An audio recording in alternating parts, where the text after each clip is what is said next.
Olá, olá, pessoal, tudo bem? Estamos de volta e eu não podia estar mais feliz do que eu estou hoje, retornando com o Flightcast TV depois de mais de meses aí que nós tivemos parados devido aos nossos compromissos aí, tanto os nossos compromissos profissionais aqui, voando o mundo inteiro, assim como também os nossos compromissos com os clientes da FCT e os nossos treinamentos. Nós tivemos aí no Brasil, fazendo o nosso debut aí no Brasil do curso de CRM Alta Performance Profissional que nós iniciamos aí por Goiânia e foi fantástico, tá no nosso Instagram. Nos sigam, vão lá saber das novidades, vão lá procurar saber do feedback do pessoal aí de Goiânia do nosso curso que nós fizemos no @fct.rio, não se esqueçam. E como eu disse, para mim é sempre uma satisfação estar aqui e hoje o Flightcast TV resolveu trazer uma pessoa muito amada, uma pessoa que se tornou meu amigo há pouco tempo, mas apesar do pouco tempo de convivência, é um respeito e eu tenho uma ligação muito grande com essa pessoa, então não poderia ficar sem convidá-lo e trazê-lo aqui para o Flightcast TV para ele contar um pouco da vida dele. É um profissional diferenciado, já aviso para vocês, vocês vão se surpreender com a história dele. E eu vou trazer para vocês o Douglas Celes, comandante Douglas Celes.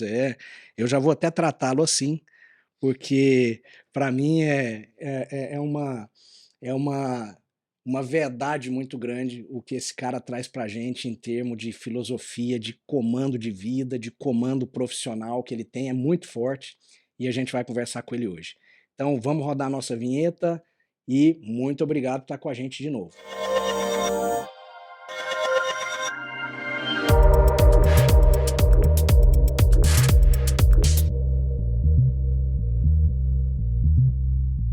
Então, Douglas Celes, seja bem-vindo ao Flightcast TV. É uma honra te ter aqui e eu acho que a gente esperou tanto por esse encontro nosso Verdade. que o negócio vai pegar fogo aqui hoje, né? É isso aí. Seja muito bem-vindo, Douglas. Muito obrigado. Eu preciso ressaltar que o Douglas mora aqui no Oriente Médio junto com a gente, é profissional aqui.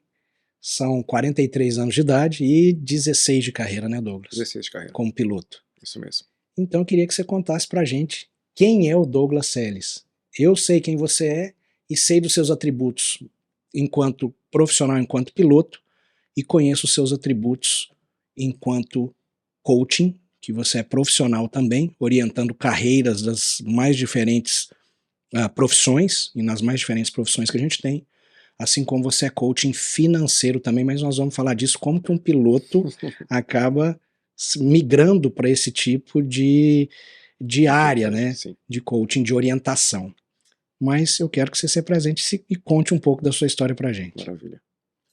Fernando, primeiramente, gostaria de agradecer essa oportunidade, esse convite, e me senti muito lisonjeado e honrado por fazer parte desse projeto, fazer parte dessa história e desse capítulo, né, que você tem escrito com tanto carinho, com tanta excelência, e eu tenho acompanhado, né, os podcasts que vocês têm feito com outros profissionais, e me sinto honrado por fazer parte de mais esse capítulo. Que bom.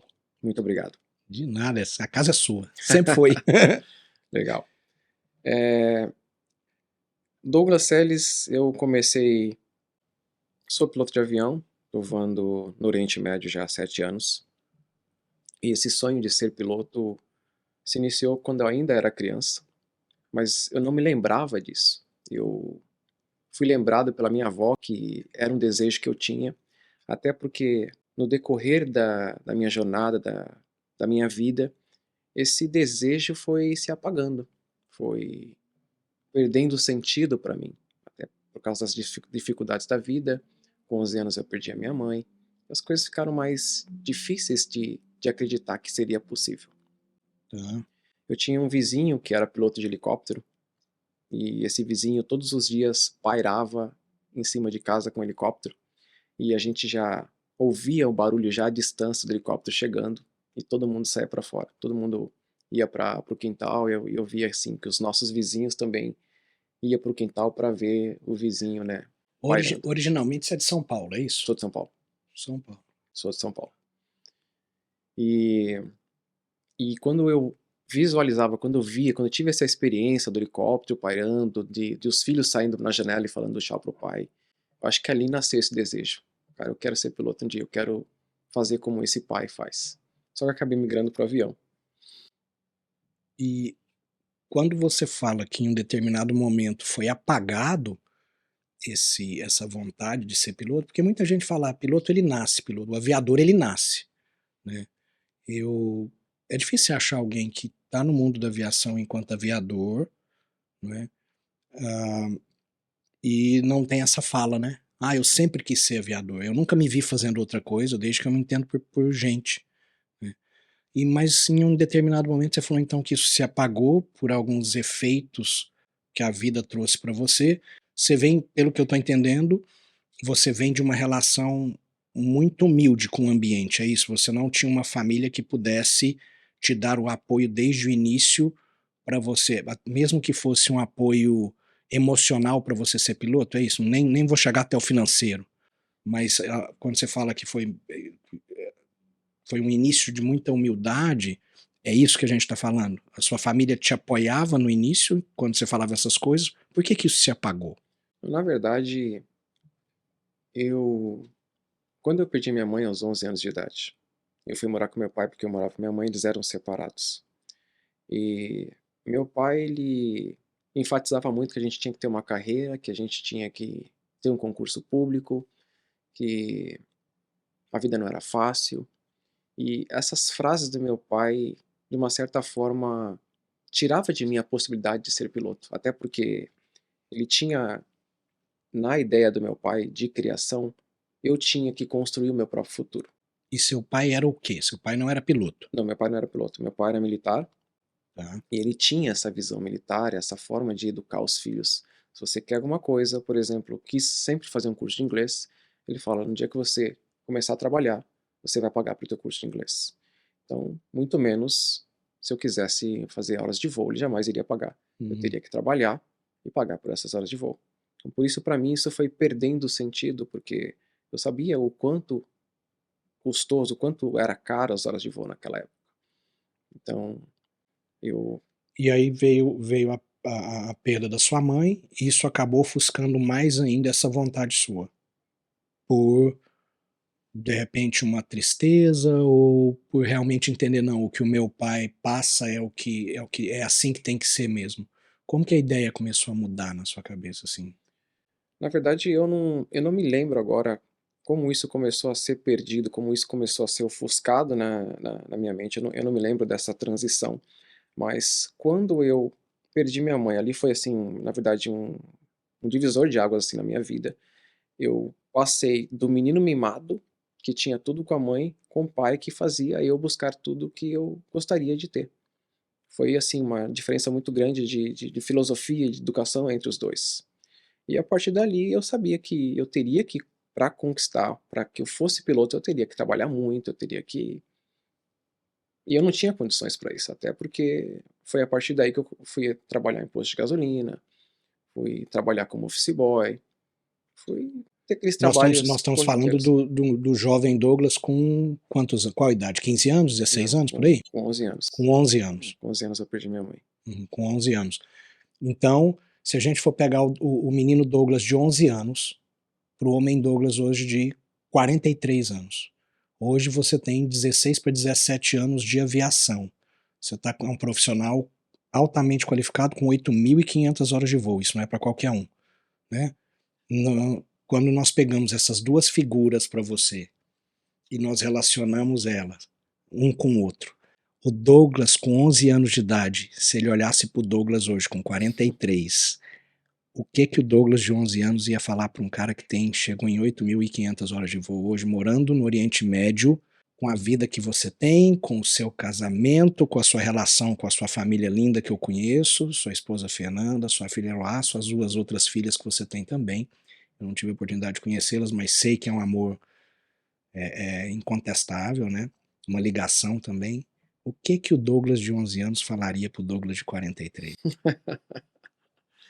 Eu acho que o Douglas de 11 anos jamais imaginaria que ele iria tão longe. O Douglas de 11 anos estava tentando entender a vida. porque ele teve que sair de uma situação, por exemplo, de uma condição de mimado para uma condição onde agora eu tenho que trabalhar, eu tenho que construir a minha vida. Foi assim uma transição onde eu aprendi que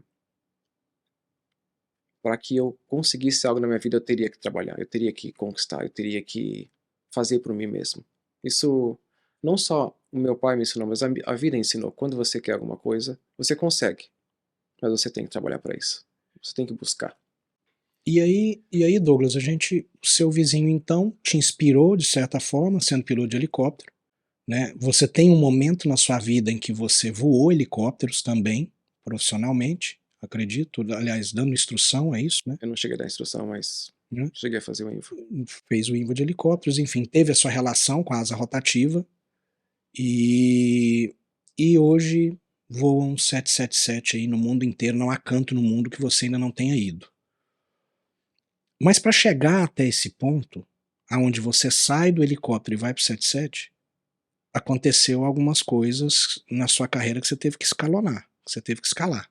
Então, o menino de 11, que olha pro Douglas de 43 hoje e fala: caramba, olha o que esse cara fez comigo lá atrás. Olha o que o Douglas fez com a transição traumática que eu tive de uma perda de mãe, com a transição dura que eu tive de entender o meu pai falando tudo que eu precisar, tudo que eu quiser, eu tenho que ir buscar. E parabéns pro seu pai por isso. Olha o homem que você se tornou, né? E que fica a mensagem para quem nos assiste, né? Que às vezes tem muitos alunos que nos assistem, né? Eu falo isso porque eu fiz um curso em Goiânia agora e a universidade de lá, do curso de Ciências Aeronáuticas da PUC lá de Goiás, acabou mandando pra gente aí, nós fomos 92 pessoas totais fazendo o curso, 60 eram estudantes. Então são meninos e meninas jovens que estão começando na carreira e eu tive muitos questionamentos deles, ainda tenho, eles mandam um direct pra gente para conversar sobre esses posicionamentos profissionais porque eles não entendem essa relação de por que é mais fácil para uns e mais difícil para outros. Essa relação de facilidade ou de dificuldade somos nós, eu acredito que somos nós mesmos que criamos, né, Douglas? E você como coaching, você é mestre em poder Sim. falar a perspectiva que cada um tem. Até chegar no 77, você então viu um vizinho que te inspirou e depois, quando você entendeu, tá na hora de eu tenho que fazer por mim. Você foi procurar ser o quê? Você foi parar num posto de gasolina como frentista. Frentista de posto de gasolina. Pessoal, nós estamos falando de um cara que voa o 777, um dos aviões mais modernos do mundo, um dos maiores aviões do mundo, né? Um dos aviões mais voados no mundo hoje. E esse profissional, ele não foi a primeira ocupação, mas passou por um posto de gasolina. Olha o que a vida te mediu para você chegar até aí. Como que foi isso? De posto de gasolina e profissionalmente. Eu, eu sou o terceiro irmão. Tenho dois irmãos mais velhos do que eu. E isso, de uma certa forma, vendo a forma que meu pai tratava os meus irmãos, aí foi a chave. Eu vi que, para os meus irmãos, ele tinha essa linha: você tem que conquistar, você tem que criar. Eu pensei assim: comigo não vai ser diferente. Então, isso me fez, de uma certa forma, começar a buscar alguns caminhos para eu me alavancar, para que eu tivesse um futuro melhor. Então, isso, de uma certa forma, me fez buscar por trabalhos para que eu conseguisse construir uma certa maturidade, porque eu não tinha na época, até para que ver se onde eu pudesse chegar com isso, o que eu poderia construir com essas minhas escolhas profissionais. E aí, quando eu cheguei aos meus 16 anos, devido a não suportar mais estar vivendo, e aí eu fui morar com uma tia em uma outra cidade, e a partir daí eu precisei trabalhar para ajudar minha tia, foi onde eu fui procurar um emprego no posto de gasolina. Uhum. E aí eu comecei a trabalhar nesse posto de gasolina, e foi nesse posto de gasolina que a ideia de ser piloto, ela foi reativada. Como? Porque estava adormecida até então, porque eu Uhum. não via a possibilidade de ser piloto e ter que custear com as horas de voo, ter que pagar com as horas de voo, que é muito caro. Que eram muito caras e ainda continua, né? Uhum. Mas por causa de alguns clientes que passavam para abastecer o carro, estavam indo ou para Nova York, ou estavam indo para Paris, ou estavam indo para o Nordeste, ou para o sul do país. Eles contavam as histórias da aviação com tanto entusiasmo, que aquilo de uma certa forma foi uma ignição para mim. Então você Reativou. atendia, você atendia esses pilotos, você via o cara de uniforme ali dentro do carro, e isso dava um trigger para você, o gatilho para você começar uma conversa, e Exato. no meio desse atendimento, então, você começou a ouvir histórias. Comecei a ouvir histórias e eu comecei a comentar com eles, né, a gente começou a adquirir uma certa intimidade devido à quantidade de vezes que eles frequentavam e verdadeiramente clientes. E eles começavam a me incentivar: "Por que você não faz? Todo mundo consegue". E alguns contavam suas histórias, histórias até mais desafiadoras do que a minha. E eu comecei a pensar: "Cara, se ele conseguiu, por que que eu não poderia conseguir?". E aí isso começou a me trazer uma certa esperança. E aí eu comecei a acreditar naquilo com tanta certeza que hoje meu lema é: "Cara, acreditar faz parte do processo. Eu tenho que acreditar.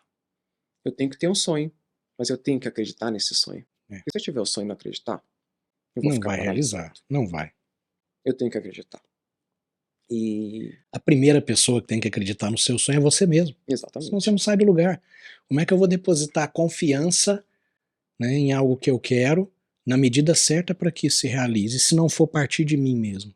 É aquilo que às vezes a gente comenta, olha, ninguém vai fazer por você aquilo que você tem que fazer por você. E quando a gente começa a entender essas coisas, fica mais fácil para a gente realizar. A realização das coisas fica mais fácil quando a gente entende, olha, se não for por mim, é isso que eu quero? É, se não for por mim, ninguém vai vir aqui bater na porta e falar, olha, tá aqui de mão beijada, porque as coisas simplesmente não acontecem assim.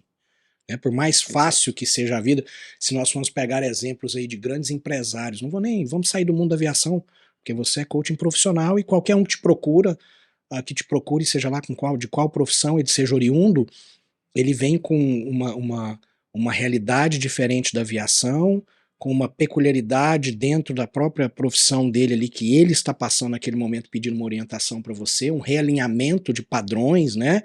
Ou Sim. de ideias, ou de procedimentos que ele tem que seguir. E se a gente não entender que nós mesmos é que temos que dar esse start, não vai vir, não vai acontecer. Né? Isso é muito claro. E aí você, então o posto reviveu em você aquela vontade, aquele sonho, e aí você foi para onde? Exato. A história que os clientes contavam me trouxe a esperança, me trouxe a possibilidade de que eu também poderia ser. Isso foi reativado em mim. Então, a partir daquele momento eu falei: "Cara, eu quero ser piloto. Eu posso ser piloto". E aí comecei a ser chamado de sonhador no posto. Uhum. Falou assim: "Ó, o Douglas quer ser piloto, coitado". E na verdade era um coitado mesmo, assim como todos os outros ali, era um coitado. Era improvável que eu conseguisse. E eu tinha essa consciência, mas eu pensava assim: "Cara, eu posso ser". Então quando eu passei a acreditar que eu podia, as coisas começaram a mudar, as coisas começaram a acontecer. Claro que a partir dali eu tive um outro caminho, dali surgiu uma oportunidade para eu fazer um concurso público, até por causa da segurança, até por causa da estabilidade, né, financeira que todo mundo Uhum. busca. Eu fiz um concurso público seguindo os passos do meu pai, que era policial militar. Acabei prestando o concurso da Polícia Militar, entrei na Polícia Militar de São Paulo, trabalhei por 5 anos Cara, que fantástico. e depois mais 2 anos de licença, né, porque eu não pedi a conta, eu não pedi exoneração de uma vez, eu pedi licença para voar, pedi licença para voar, Para fazer depois suas horas de pra voo. na verdade, nesse intervalo, durante a polícia, eu com 2 anos de polícia, eu tive muito forte que eu queria ser piloto. Na verdade, eu passei a acreditar de uma forma que eu não acreditava antes. Assim, eu vou ser piloto. E isso aconteceu, eu não quero trazer uma certa religiosidade para o tema, mas sabe quando as pessoas acreditam que existe uma força superior que nos move, que está sempre batendo na porta, nos convidando para entrar? Eu fui atrás dessa força superior. E hoje eu entendo que essa força superior era Deus. E ele sempre bateu a porta, e ele mostrou para mim que aquilo que eu aprendi quando era pequeno, aquilo que eu fui ensinado quando era pequeno, que nem tudo era possível, pessoas nasceram para ser felizes, outras não, eram todas crenças criadas pela sociedade.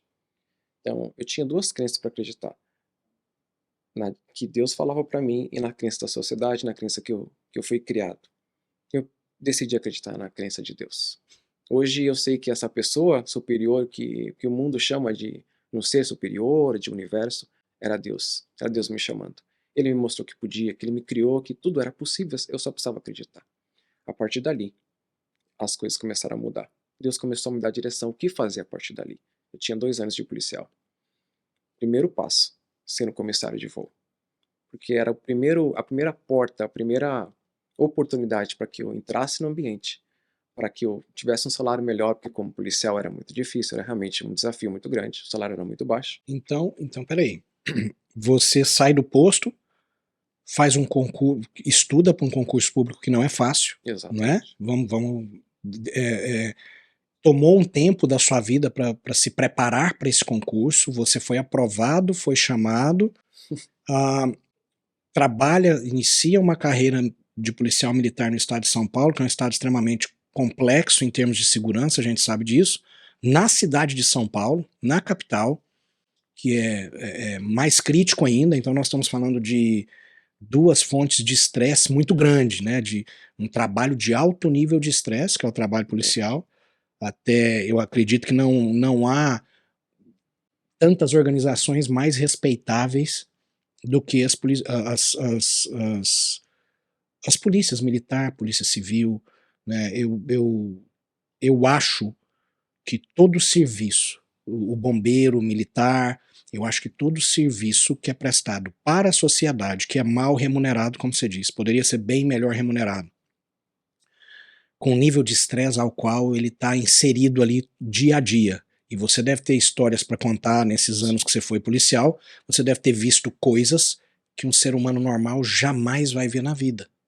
Você deve ter passado por traumas e por pós-traumas e por isso foi exposto a experiências de elevadíssimo nível de estresse.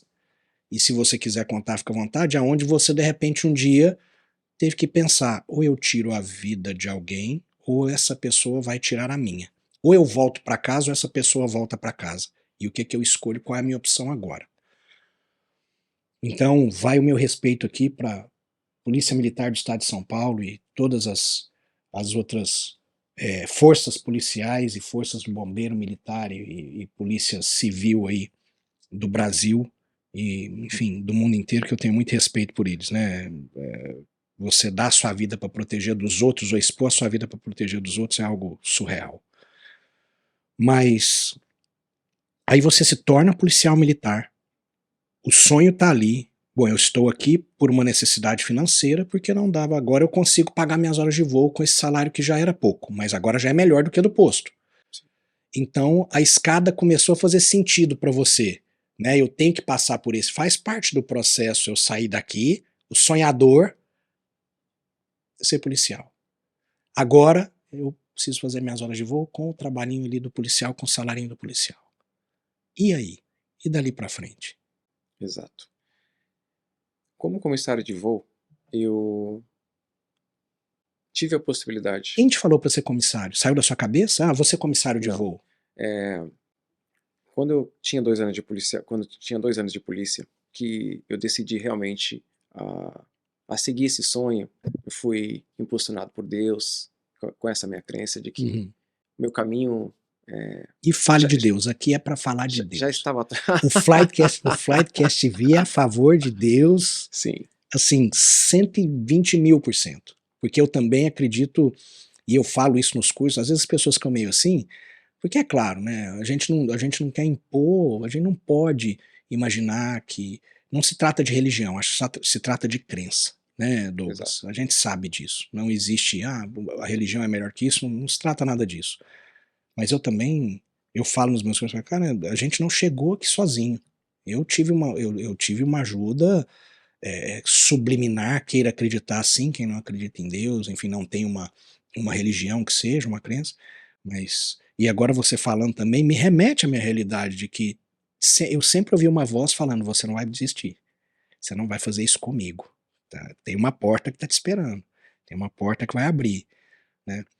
Então, Exato. você sempre também escutou essa voz e depois de 2 anos como policial militar, essa voz ficou mais forte? Exato. Problemas pessoais, inclusive emocionais na época, um estresse muito grande, porque como policial, na época eu não dormia, era um estresse muito grande. Tudo era a gente estava sempre amedrontado, sempre preocupado, todo mundo era bandido até que se provava o contrário. Então, eu dormia com a arma na mão, era natural dormir com a arma na mão, às vezes eu acordar com alguns relâmpagos, eu achar que era uma luz acendendo, eu já acordava Alguém dentro da sua casa, apontando né? a arma para a porta. Já Era esse nível de estresse, Você né, era e policial na época daqueles ataques do PCC em São Paulo sim. ou você já estava voando? Não, eu saí em junho, eu saí em maio, o ataque aconteceu em junho, eu saí um mês antes. Uhum. Mas eu fiz parte até porque eu ainda era policial, né, eu fui policial por mais 2 anos depois que eu pedi licença, né, eu pedi licença por 2 anos.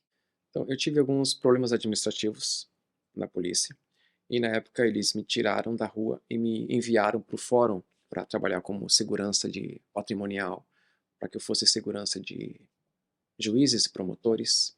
Eles fizeram isso como uma forma de punição, mas na verdade era Deus me empurrando para o meu destino. Eu só entendi isso depois. Na época eu fiquei muito chateado, fiquei muito frustrado porque eu amava trabalhar na rua. Eu amava ajudar as pessoas e na rua eu ajudava muitas pessoas. Eu tinha a oportunidade de salvar vidas. E muitas vidas foram salvas quando eu estava nas ruas. Podia ajudar pessoas em todas as formas, como resgate, acidentes, conselhos, salvamento em geral. Então aquilo me frustrou demais, aquilo mexeu muito com o meu eu, Douglas, de ajudar, de salvar, de me sentir um herói mesmo. Eles me tiraram e me colocaram no fórum para ser segurança de patrimônio, segurança patrimonial e segurança de promotores, juízes e Uhum. advogados na época. E foi ali que eu conheci um promotor, que o irmão era piloto, e eu me tornei amigo deles. E como eu tinha essa carência de família, aí eles me acolheram como um filho, a mãe, o pai, e eu comecei a frequentar a casa deles, e eles começaram a colocar essa ideia para mim.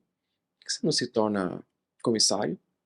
Depois, com as horas, com o valor que você vai ganhar como comissário, você pode fazer as suas horas de voo. E eu, na hora, eu falei, nossa, que ideia excelente. É isso que eu vou fazer. Isso nunca tinha passado pela sua cabeça, essa Nunca, possibilidade nunca tinha de se passado. inserir no mercado da aviação por Não. outro caminho que não direto como piloto? Precisou daquela família me dar essa direção. Falei, nossa, que excelente ideia, eu vou fazer isso. Me inscrevi num curso o mais rápido possível, e em 4 meses eu estava formado. Finalizei o curso de comissário, já me convidaram para ser instrutor na escola, porque realmente eu dei minha vida ali, eu me empenhei muito e tudo que eu faço eu gosto de fazer com excelência. Eu não faço nada que eu não possa entregar com excelência. E 3 meses após a finalização do curso, depois que eu terminei o curso, eles me convidaram para fazer uma seleção na Gol, Na Gol. na Gol. Então o seu caminho na aviação começa na Gol então enquanto comissário, e ali você galgou, chegou a ser chefe de cabine ou Não, não? Você ficou quantos fiquei anos em 3 anos e meio como comissário, olha, e a Gol abriu oportunidade para seleção interna. seleção interna. Isso era um milagre na época. E aí entra Deus de novo. Não Aí tem entra Deus jeito, de não novo. tem Não, jeito de não escapar tem dele. jeito. Na minha época, um piloto para ser promovido, um piloto para fazer parte de uma seleção de uma companhia aérea, você sabe disso, era 1.500 horas. Na minha época eram 2.500 quando eu entrei 2.500. na TAM. Na minha época era 1.500 horas. TAM, Gol, na época tinha TAM, Gol, a Varg já estava indo para o final, mas era 1.500 horas. E ainda eu tinha que fazer a EJ, que era um tipo de um treinamento, né, do 737, né, Tá, tipo de um... PJ lá em Itápolis, Edmir e Josué. Comandante Exatamente. Edmir e comandante Josué. Existia ainda como se Fantásticos os fosse um dois. prêmio, eu tinha que pagar, na época, R$ 30.000 para que eu conseguisse fazer esse treinamento de jato, né, era um FTD, era um treinamento do 737, Um jet training, é um jet jet, um jet training. é um jet training básico. Eu tinha que fazer esse treinamento para poder fazer parte de uma seleção, além das 1.500 horas. Então era algo assim inatingível para mim na época. Em menos de 5 anos, menos de 8 anos eu não conseguiria. E na época a Gol me financiou uma faculdade, que era a Faculdade de Aviação Civil, Ciência Aeronáutica na época, pela AMB Pela Morumbi, AMB Morumbi. Uhum. e o vice-presidente da Gol era o meu professor. Então quase toda semana eu perturbava ele. Falei assim, por favor, existe a possibilidade de vocês contratar os funcionários de vocês? Pô, vocês conhecem a gente, você conhece a lealdade, você conhece o nosso FAI, você conhece a nossa integridade, você conhece o nosso profissionalismo. Não custaria nada vocês contratar a gente, né, com menos horas de voo e reaproveitar, né, os funcionários de vocês. Ele falava assim categoricamente, isso não vai acontecer, Douglas. Você vai ter que sair, ganhar experiência, e quando você voltar, eu prometo, eu te contrato. Eu falei assim, cara, mas se eu for sair da empresa, eu não volto em menos de 5 anos. Como eu vou saber que você vai estar aqui ainda? Ele já não sabia mais o que responder. Mas passou um certo período, existiu a fusão da Varig com a Gol, um tipo de um simpósio, eles fizeram um tipo de um simpósio na época, e o presidente da Gol estava lá. Aí eu lembro que muita gente se aproximou do presidente para tirar foto, tirar selfie e tal, e Davi Barioni. na verdade Era o Barioni Neto. na verdade era o presidente da Gol na época era o Constantino, Ah, o presidente, o né? O Davi presidente, Barioni era o comandante Davi, era o chefe de operações, era o vice-presidente, né? vice-presidente de É. operações. E eu me aproximei, eu e um colega nos aproximamos do presidente e falamos assim para ele, a gente não veio aqui tirar foto.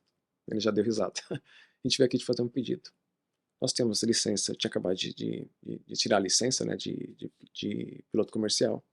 Falei, a gente tem a licença, nós somos Você funcionários da pagou por empresa, todas as suas horas de piloto comercial? paguei por todas as minhas horas. Paguei por todas as minhas horas. Isso com o que veio ali da Polícia Militar, né? Não, isso me veio com o salário de comissário. Salário de comissário, tá ok, Exato. tá bom. Eu comecei a voar como comissário e já na mesma hora já comecei a pagar para as minhas horas de piloto Suas privado. folgas, quando dava, você estava em aeroclube voando. Folga estava voando, férias estava voando. Eu investi todo o meu salário, investi todo o meu salário, investi todo o Seu meu, tempo. não, o meu tempo, o meu salário e também as minhas diárias de alimentação nas minhas horas de voo. E eu lembro que eu precisei, de verdade, focar nas minhas horas de voo, focar nesse meu sonho, onde existia várias oportunidades. Eu nunca tinha ido para a Europa. Eu lembro que existiu vários convites de amigos que estavam indo para a Europa pela primeira vez. Douglas, vamos para a Europa. Esse sonho teu não dá mais, você tá velho. Eu tinha na época 25 anos, 26 anos. Deixa isso para lá, vamos para a Europa, vamos se divertir. E eu lembro que eu precisei focar nisso e não cair nessa tentação desse prazer imediato de ir para a Europa, de verdadeiramente algo que eu gostaria, que é bacana, né? Seria bacana pra gente. Às vezes, né, Douglas, as pessoas questionam muito a gente quando a gente chega nesse ponto que a gente chegou enquanto profissionais, as pessoas questionam pra gente, mas o que vocês tiveram que fazer para chegar lá? Né? O que vocês fizeram que eu quero fazer igual? Primeiramente que é muito individual, né? Cada um tem sua vida, cada um tem sua experiência, cada um tem seu background. Nós somos diferentes. Cada um vai ser obrigado por pagar um pedágio que só essa pessoa vai conhecer para poder ter alguma coisa. Eu costumo falar que para você ter o que você nunca teve, você tem que fazer o que você nunca fez, você tem que se submeter. E às vezes quando você fala para alguém assim, olha, não pense que o Fernando Costa, não pense que um Douglas Seles chegaram aonde eles chegaram sem renúncias. As grandes decisões que nós tomamos enquanto profissionais, principalmente numa profissão como a aviação, que exige tanto, que é tão cara, porque às vezes você fala, olha, uma universidade de medicina é muito caro, sim, sem dúvida nenhuma é muito caro. Para se tornar um promotor, o curso que um advogado tem que fazer na universidade, depois um mestrado, uma especialização que seja, mais a OAB, também vai demandar tempo e vai demandar dinheiro. Mas como na aviação eu nunca vi, porque a gente depende de tudo, né? A gente depende de uma saúde exemplar, a gente depende de um financeiro que possa nos dar o backup para as horas de voo práticas, um financeiro para pagar a teoria, estudar para essa teoria e muito, né? Então quando você fala assim, olha, eu recebi muitos convites de amigos para a gente ir trabalhar, ou morar, ou passear na Europa, e na época tinha um levante de pessoas indo para lá, você fez renúncias, Exatamente. né? Sim, E é isso é que a gente procura passar enquanto professor. Eu acho que é essa parte bonita nossa de chegarmos até onde a gente chegou, entendendo que nós soubemos escutar vozes ou a voz de alguém que foi a voz de Deus na nossa vida que falou assim, olha, eu tenho algo para você, você não vai desistir e nos fazer homens como nós somos, profissionais como nós somos, de não ter desistido, não isso. é? Quantos pilotos não escutaram você não nasceu para isso? Quantos que estão nos assistindo ali que nunca escutaram? Você não serve para isso, deixa isso para lá, vai fazer outra coisa que compensa, isso não compensa. Mas agora que nós chegamos até aqui, como que essas pessoas estariam? E quem denominou o Douglas de sonhador lá atrás? Como que estariam essas pessoas vendo o Douglas sonhador? Né? Então, as decisões nossas elas são muito baseadas mais nas renúncias que nós fazemos do que a benéfica. Eu falo, gente, não tem problema você tomar sua cervejinha no final de semana. É salutar, é bacana, é socializar. Você sair com seus amigos e ir socializar e viajar, enfim. Mas tem uma época da vida que você tem que renunciar a isso aí. Ou que você tem que renunciar, nem que seja metade, que você fala assim, olha, eu tomo 4 cervejas, eu vou tomar só 2. E 2 eu vou guardar esse dinheiro, porque a cada 2 cervejas, ou cada 2 refrigerantes, ou cada 2 vezes que eu não for ao cinema, e eu guardar esse dinheiro, no final de um período determinado, de 6 meses ou de um ano, eu pago tantas horas de voo com isso. Quando as pessoas têm essa mentalidade, talvez as coisas comecem a fazer mais sentido de ficar mais fácil, ou ser mais rápido.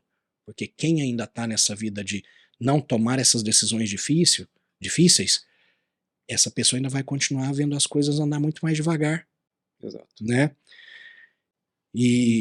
Cara, que fantástico. Bom, nesse momento então, você chega pro presidente da Gol e fala, eu não quero tirar uma foto com você, eu quero te falar, me dê essa oportunidade, e já para que o pessoal entenda, por que que as empresas não tinham essa mentalidade, né, de fazer uma seleção interna? Ora, se eu tirar o meu funcionário que é, é, é, de determinada função, seja de check-in, seja da carga, seja comissário, para transformá-lo piloto, eu vou ter um investimento em treinamento nele. E vou ter que treinar uma segunda pessoa para cobrir aquela função que ele saiu, né, a qual ele deixou. Então isso onera a empresa 2 vezes. Agora, essa mentalidade, graças a Deus, parece estar acabando. Eu tenho alguns amigos na Latam e que também trabalharam em operações e trabalharam né, em outros determinados departamentos e conseguiram migrar interno. E eu acho que as empresas acabam tendo uma visão hoje mais de é possível fazer isso. É possível a gente ter 2 gastos, vamos colocar assim entre aspas, mas a gente aproveitar esse funcionário que é igual você falou, você chegar para ele, poxa, mas eu sou leal, eu estou aqui há tantos anos, eu conheço o procedimento da empresa, eu conheço a missão da empresa, eu sei o que a empresa quer, onde ela quer chegar, eu sei como tratar o passageiro e os meus colegas, por que não? Né? Que faz muito sentido. Sim. E dali para frente, o que aconteceu? Aí daí pra frente ele falou: "Ó, a gente nunca tinha pensado nisso, mas eu prometo que a gente vai pensar com carinho". Foi muito bacana na resposta dele. E é claro que a gente nunca desistiu, mas quando você sabe o que você quer, eu sempre digo hoje, quando você sabe o que, o como acontece naturalmente. Você tem que saber o que. Eu sabia o que eu queria, e o como foi acontecendo. 2 semanas dali, a gente recebeu um e-mail convidando todos os pilotos que tinham licenças já de piloto comercial para fazer parte de uma seleção. Meu Deus. Então foi assim uma alegria muito grande. E muitos amigos já tinham desistido, já tinham saído da empresa, foram voar fora, foram voar táxi aéreo e se arrependeram amargamente. Mas assim, eu tinha uma voz interna, que eu sei que era Deus falando: não sai, não sai da empresa. Fique aqui que alguma coisa vai acontecer. Não existia nenhuma luz no fim do túnel, não existia nenhuma informação de que aquilo poderia acontecer. Não existia. Nenhuma empresa contratava naquela época. Mas eu esperei, eu acreditei naquela voz interior. Eu continuei me preparando, continuei fazendo o que eu podia fazer. Sabia do meu o quê e o como aconteceu, naturalmente. Você gostava do que você fazia enquanto comissário? Eu amava, eu amo lidar com pessoas, eu amo fazer o meu trabalho com excelência, independente de qual seja ele. Porque eu acredito que eu precisei passar ali. Para viver o que eu vivo hoje, para ajudar as pessoas como eu ajudo hoje, eu precisei passar pela Polícia Militar. E eu agradeço muito aos policiais que trabalharam comigo, e tem um amigo assim que eu sou muito grato a ele, que chama Valdemir. Valdemir, um abraço, porque O Aldemir tá nessa Valdemir câmera. tá ali. Valdemir, um abraço. Muito obrigado, porque você foi um amigo, me ajudou bastante. E devo muito a você, as horas que nós passamos juntos, e você me cobriu para que eu pudesse estudar e estar aqui hoje. Muito obrigado. Mandou bem o Valdemir. E enquanto comissário também, né? Então, você gosta, você tem essa relação muito íntima com o ser humano, né? De tratar com o ser humano, então, enquanto policial. Depois, comissário, gostava de ser comissário, gostava de ter também esse contato direto com o ser humano ali, Exato. com o passageiro, com ajudar, né? Com... Sim, e entender as necessidades dos passageiros, entender as necessidades dos comissários. Hoje, estando na cabine, hoje de comando, eu consigo ter uma visão ampla de como tudo funciona lá atrás.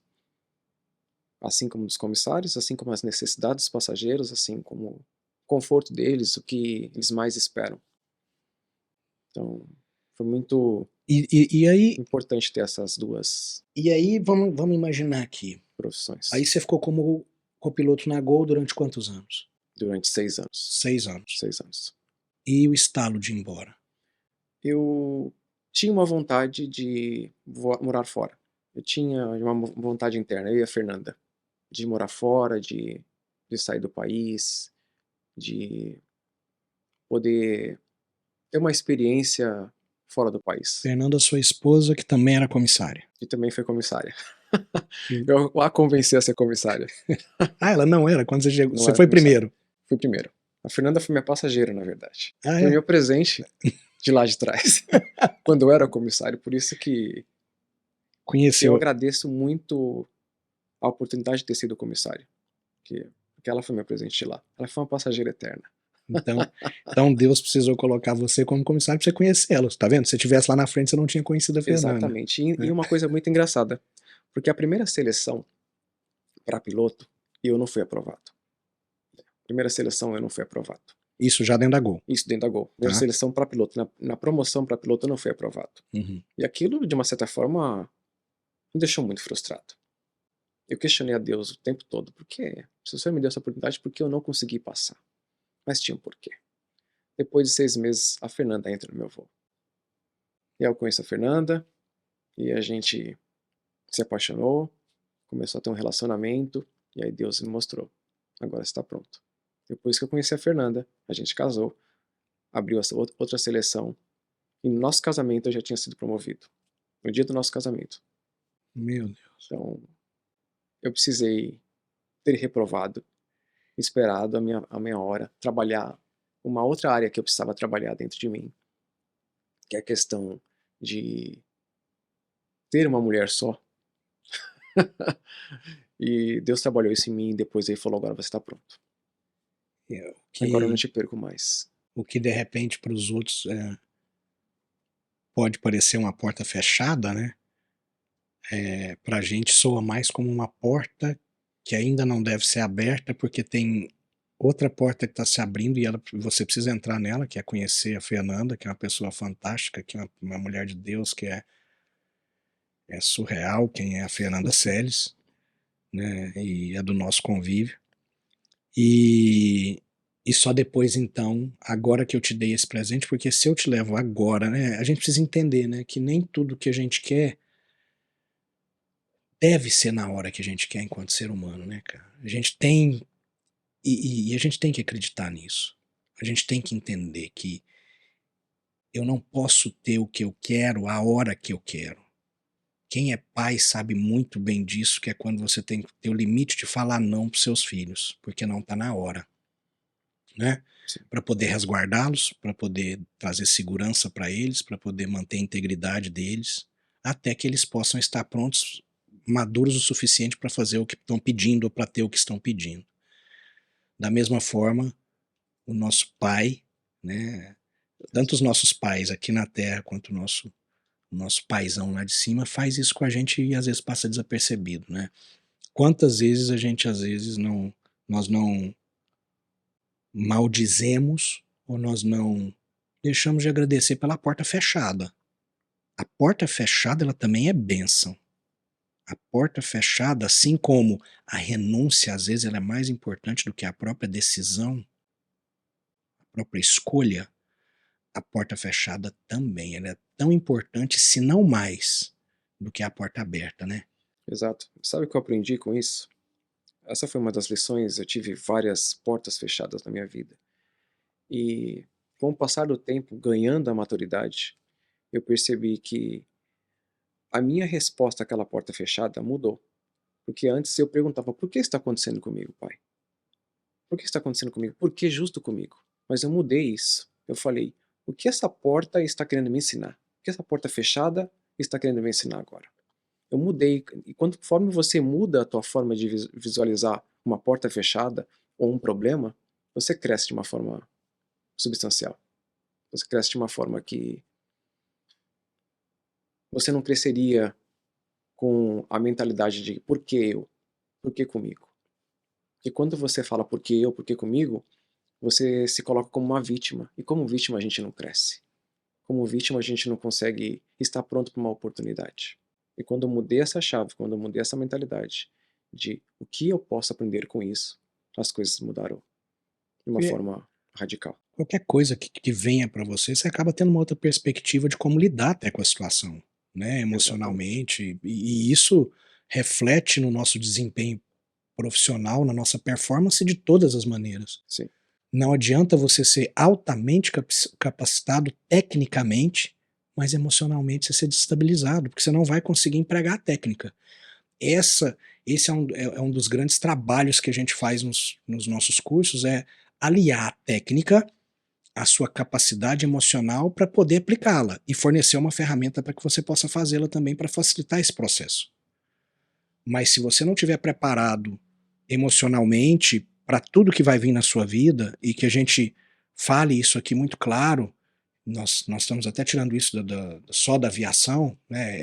É um podcast de aviação, voltado para aviação, de aviação, de sim, histórias de sucesso na aviação, mas que a gente pode levar para qualquer outra profissão, para qualquer outro isso desafio é que alguém que verdade. esteja nos assistindo esteja passando nesse momento e se questionando. Sim, Porque se a gente pega o Douglas Ellis, que com 16 anos de carreira chegou onde chegou, passando pelas portas fechadas e entendendo que aquela porta fechada estava te trazendo uma solução e não um entrave para que você pudesse desenvolver, a gente passa para um outro capítulo da sua vida, que eu sei que o pessoal se choca agora.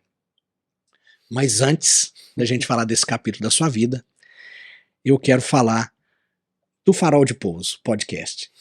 Esse pessoal aqui, ó, o Farol de Pouso podcast, que são os nossos amigos ali. Eu tive a grata satisfação, cara, e eu falo isso assim, de coração aberto, a grata satisfação de ter sido convidado pelo Guilherme Pigato, aqui também no Oriente Médio, para participar de um episódio para conversar com os meninos do Farol de Pouso. E eu não podia ficar sem citar eles, porque se juntar a turma toda dos meninos, a gente conhece de nome porque a gente ouve os podcasts deles e meio que a aviação vai nos conectando por nomes quando a gente não se conhece, mas a gente já ouviu falar um nome em algum lugar depois que você está há 20 anos, 16 anos voando, enfim. E então, o Gui Pigato, Gui, obrigado pelo convite, cara, super aceito. A turma do Farol, eu não quero ser injusto com ninguém, então eu anotei, eu vou colar aqui, sabe, o Félix Niemeyer, o João Vitor, o Zimmermann, que Zimmermann está aqui com a gente também no Oriente Médio, desse lado aqui da cerca. O Caio Rostovchev, o Conrado, que fez contato comigo. Conrado, obrigado, você é muito gentil, cara. o Daniel Rodrigues aí, Domingues, desculpe, o Daniel Domingues, e o Henrique Carneiro, tá? Pessoal, obrigado pelo convite, a gente vai ter um momento bacana de conversa aí, e para quem nos assiste aqui no Flightcast TV, não deixem de seguir o Farol de Pouso Podcast. Ele é um podcast do Spotify, ele é áudio, né, para você escutar no seu momento de relax, no seu momento de corrida, no seu momento de academia, no seu momento de estar no carro, que não toma tanto, não exige tanto da sua atenção, mas é fantástico. O trabalho que esses meninos fazem, né, eu passei por vários deles olhando e ouvindo, né, quer dizer, é assim, você vê um, um crescimento muito grande do primeiro para o que eles têm hoje. Eles estão com mais de 100 episódios aí, entrevistando pessoas e conversando com pessoas. E é fantástico. Isso. Gente, muito obrigado. E aos que nos seguem, aos que gostam de nós aí, não deixem também de seguir o Farol de Pouso podcast lá no Spotify, que os meninos são fera.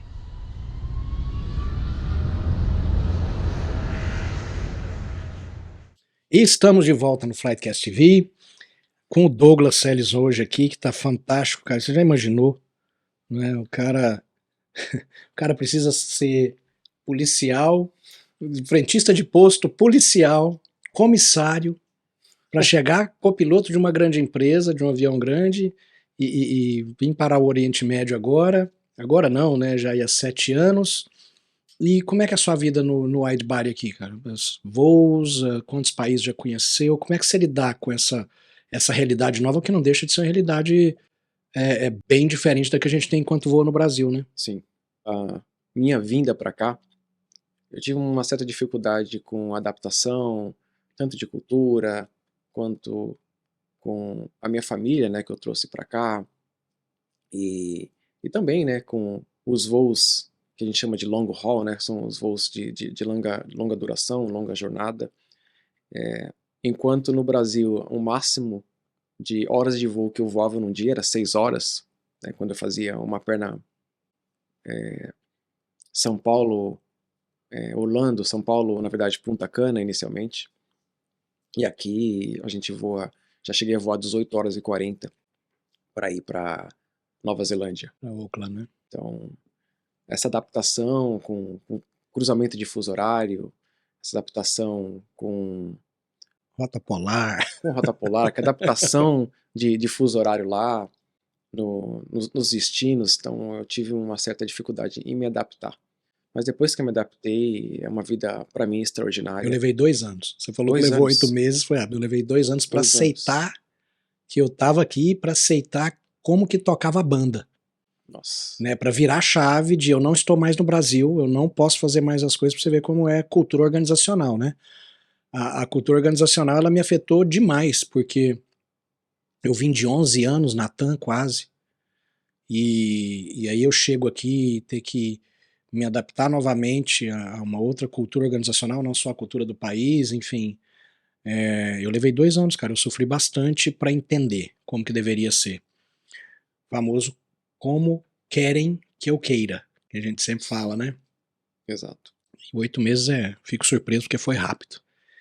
E aí o que você mais sentiu foi esses long hauls? Foi esses voos mais longos? Eu senti, na verdade, pensando agora de uma forma mais abrangente, eu tenho 2 filhas morando no Brasil.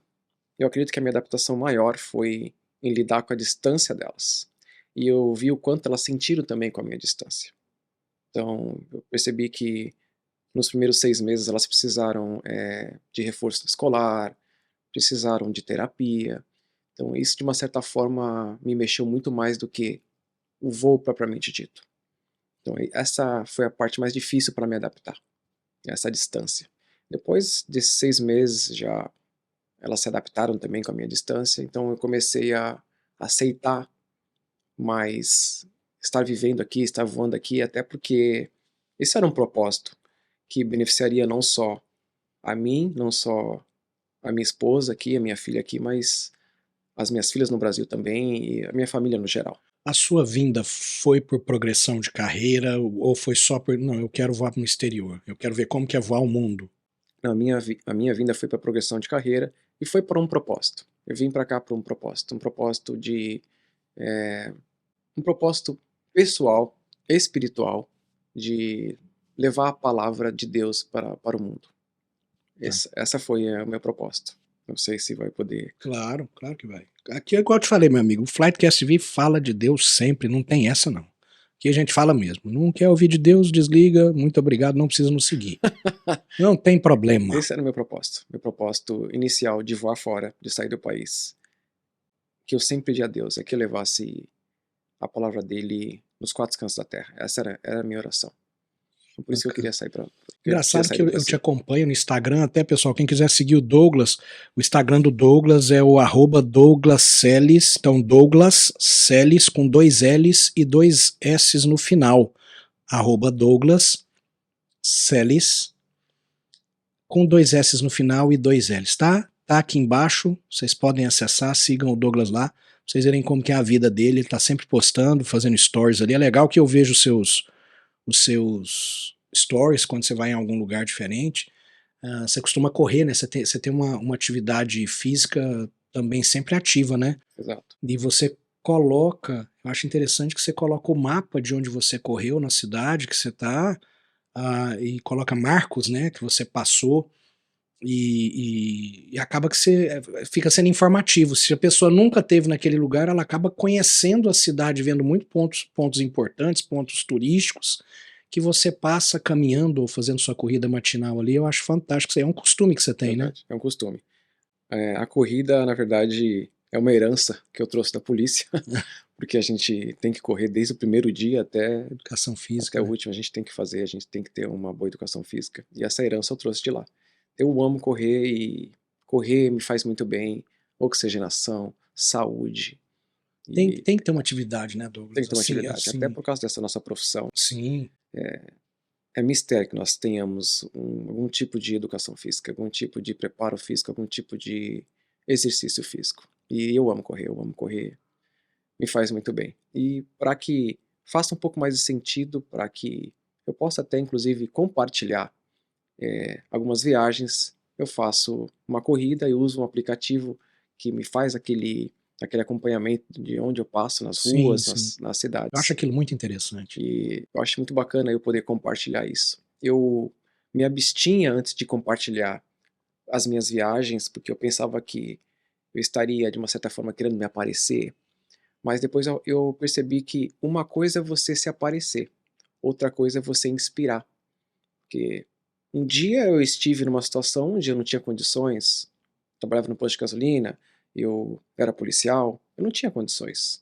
Mas hoje eu tenho condições, mas eu construí ter essa condição. Então, hoje eu posto como uma forma de inspirar as pessoas e não de me aparecer, e não de me mostrar, e não de ostentar. Isso fica muito claro, é muito claro pra gente, porque quando eu assisto seus stories, você em si nunca aparece. Você mostra o lugar e a sua fala, claro. Mas ninguém sabe quem tá por trás da câmera ali, né? Se a pessoa não te conhece ou não vasculha o seu Instagram, de repente, ela acaba não sabendo. Ela vê uma voz que tá mostrando determinado lugar, ou com uma frase de um impacto muito profundo, um impacto, ou uma frase que vai acabar modificando o dia de alguém. E eu acho isso, eu também sou um cara cheio de frases por aí, ah, e acho que frases mudam, eu acredito que frases de impacto mudam o cenário das pessoas aí. Douglas, eu quero falar de uma coisa agora, que agora sim vai deixar as pessoas, né, antes da gente ir pro break aí, vai deixar as pessoas de cabelo em pé enquanto alguns quesitos. O primeiro dele é determinação. Eu acho, eu conheço muita gente, muita. Mas eu conheço poucas com a determinação que você teve num processo, e eu vou chamar assim, processo, porque eu acredito que é assim que você viu o que aconteceu. E depois, eu também, não só a determinação, mas a maneira suave que você retornou desse processo seu. A outra pessoa que retornou. Então, se você me permite falar, e se não for isso, me corrija, o renascimento de um Douglas Celis. Você, uns anos atrás, você foi cometido por um câncer.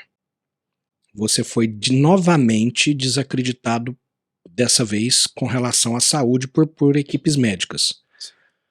Então nós temos um Douglas Ellis que no início da vida foi de certa forma desacreditado até dentro de um lar, que o pai de repente não dava o apoio necessário para um sonho de criança, quando você queria ser piloto, mas por crenças, e nós não estamos aqui fazendo julgamento de ordem nenhuma de pai. Eu acho que pai e mãe é igual a Bíblia fala, honrar pai e mãe não interessa a circunstância.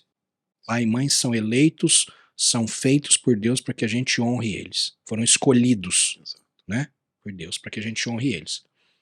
Mas você não teve o apoio devido ali no início, que é muito importante para uma criança. Então talvez adormeceu esse sonho, depois você retorna, enfim.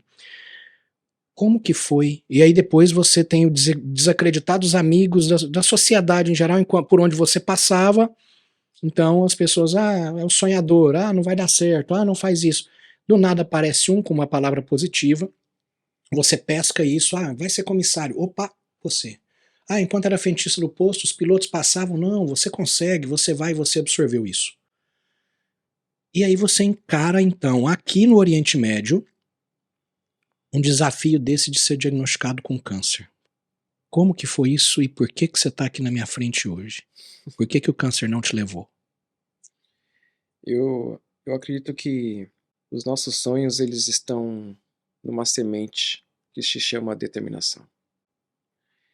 E eu tenho vários sonhos.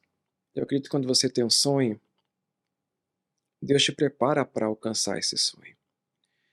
Se nós olharmos para a história de José, falando da Bíblia, José teve um sonho, que um dia ele estaria numa posição de governo. Ele teve um sonho, onde as pessoas iriam se abaixar diante dele, as pessoas iriam... Só que desse sonho até ele realmente se tornar um governador, ele teve que passar por um processo. E eu acredito que Deus é processual. O que Deus tem para mim, o que Deus tem prometido para mim, ele me levou para um processo, ele está me levando para um processo. E eu já entrei com essa mentalidade quando eu descobri esse diagnóstico. É claro que ninguém espera um diagnóstico de câncer, ninguém... Foi do nada, Douglas? Você não teve sinal nenhum Foi do nada, assim? eu comecei a ter inflamações na garganta por um determinado período, tomava antibiótico, remédios e a inflamação voltava. Até um certo dia que eu percebi uma assimetria nas minhas amígdalas. E aquilo me chamou a atenção, inclusive da Fernanda. Falou, a gente tem que ir no médico, a gente tem que ver o que é isso. Então passei por 4 profissionais, e os 4 profissionais falaram, isso não é nada. Toma uma pastilha, isso não é nada. E aquilo, de uma certa forma, atrasou um pouquinho mais o meu tratamento, porque existia alguma coisa.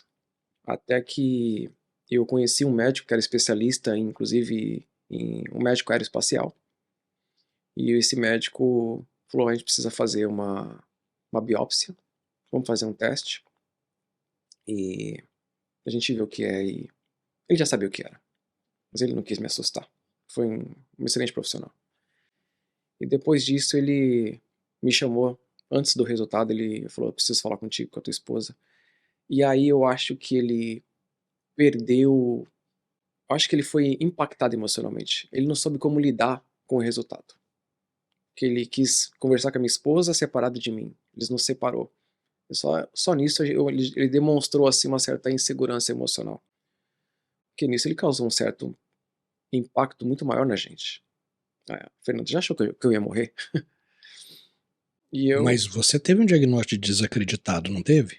Você É, chegou a ouvir, você não vai falar mais. sim, eu tive. Não foi dele.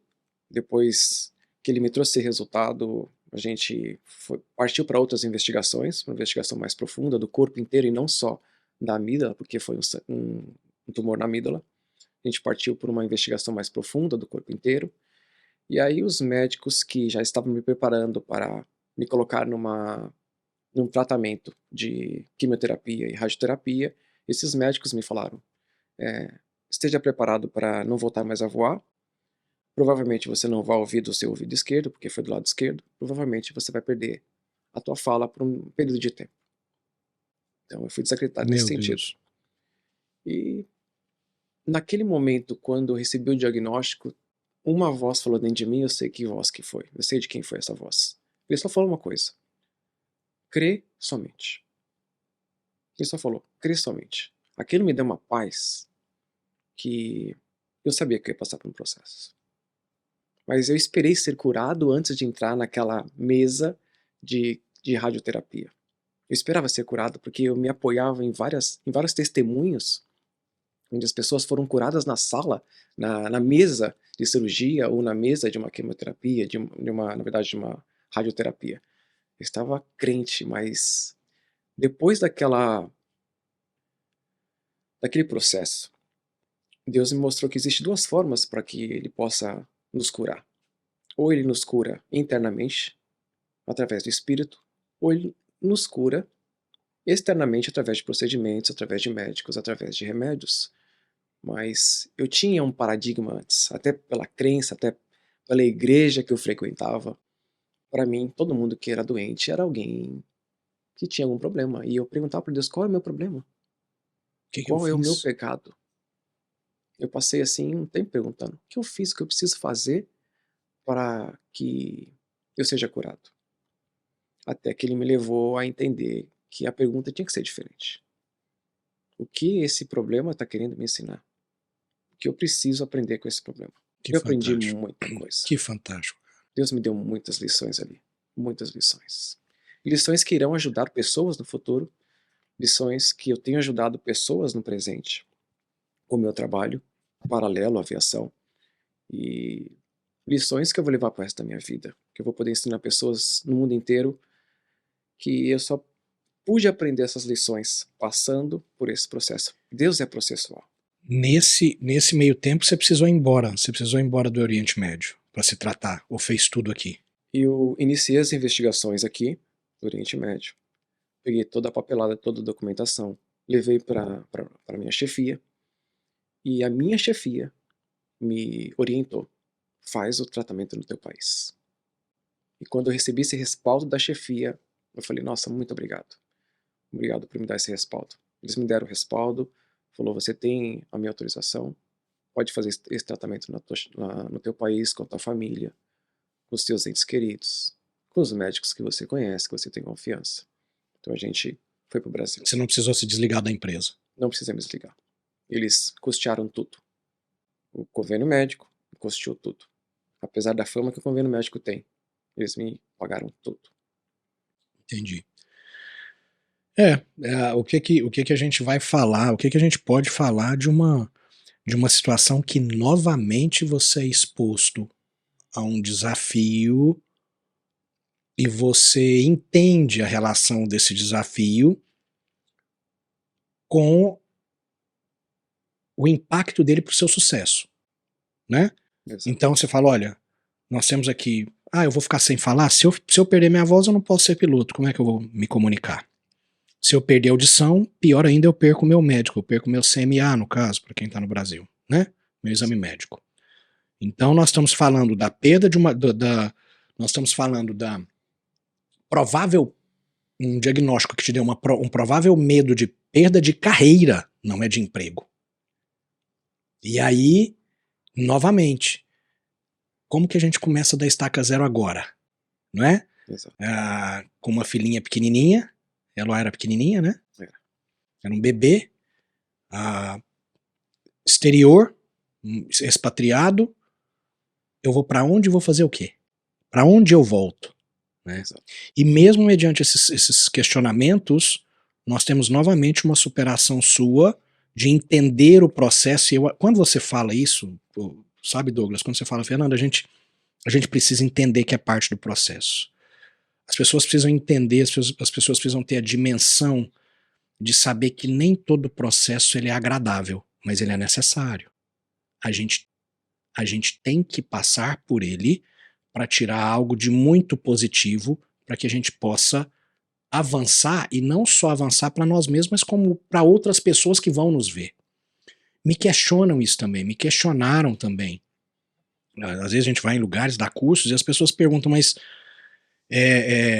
para você, eu sempre falo que a minha história é diferente da dos outros, mas para você foi difícil, foi fácil? Como é que você conseguiu eu aceitei cada processo que me foi imposto. E esse exercício, mas os processos aos quais foram impostos ao Fernando Costa, eles são completamente diferentes aos que foram impostos ao Douglas Seles.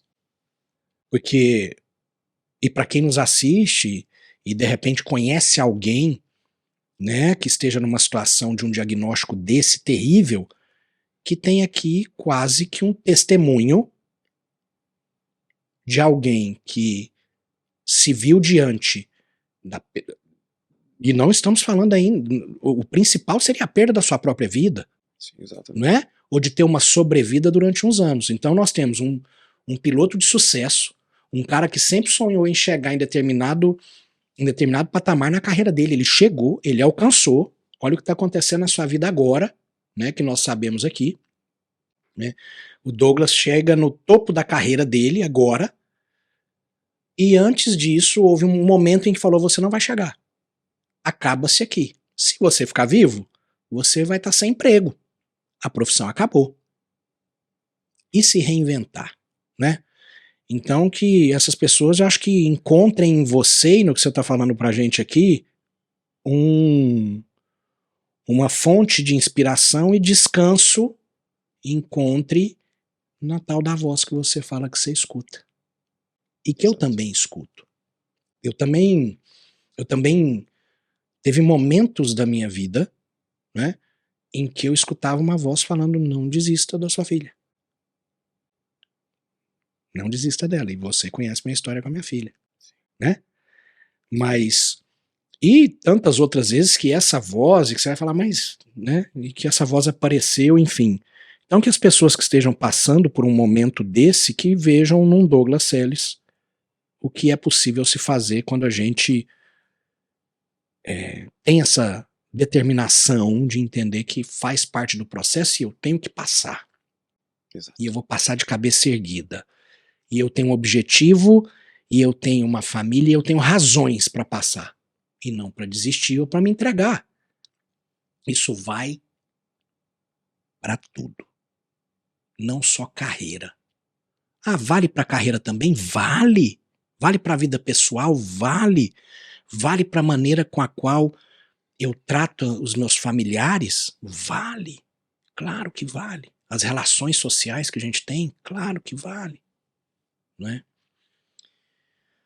Enfim, esse episódio, depois dele, fez renascer um outro Douglas também, que você citou aí de uma atividade que você faz paralela, né?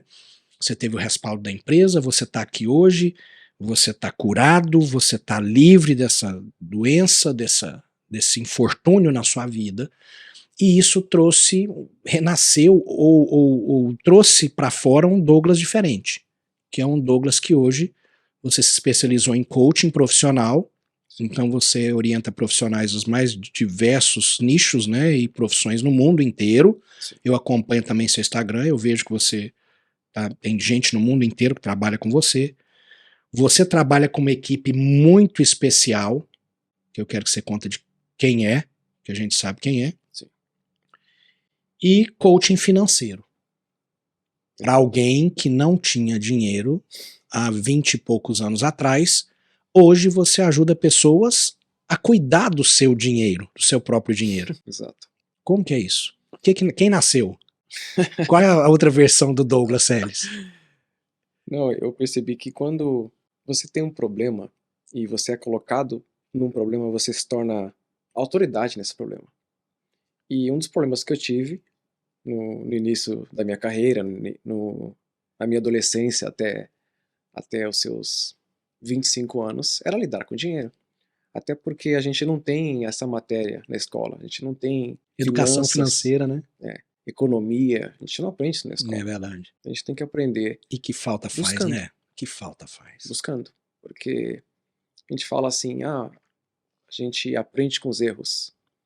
Nem todo mundo aprende com os erros. Porque se fosse assim, todo mundo que errasse hoje estaria muito bem, não precisaria procurar um profissional. Não precisaria me procurar para resolver os problemas que eles não conseguem resolver. O erro não, não corrige. O erro pode ensinar, mas o erro não ensina. Ele pode ensinar, mas ele não é verdadeiro o que o erro ensina, que a gente aprende com os erros. Eu percebi que quando você é colocado numa situação, quando você é colocado num problema, você se torna especialista quando você vence esse problema. E só quando você vence esse problema que você é ouvido. Porque eu não vou perguntar para um cara que é divorciado conselhos de casamento.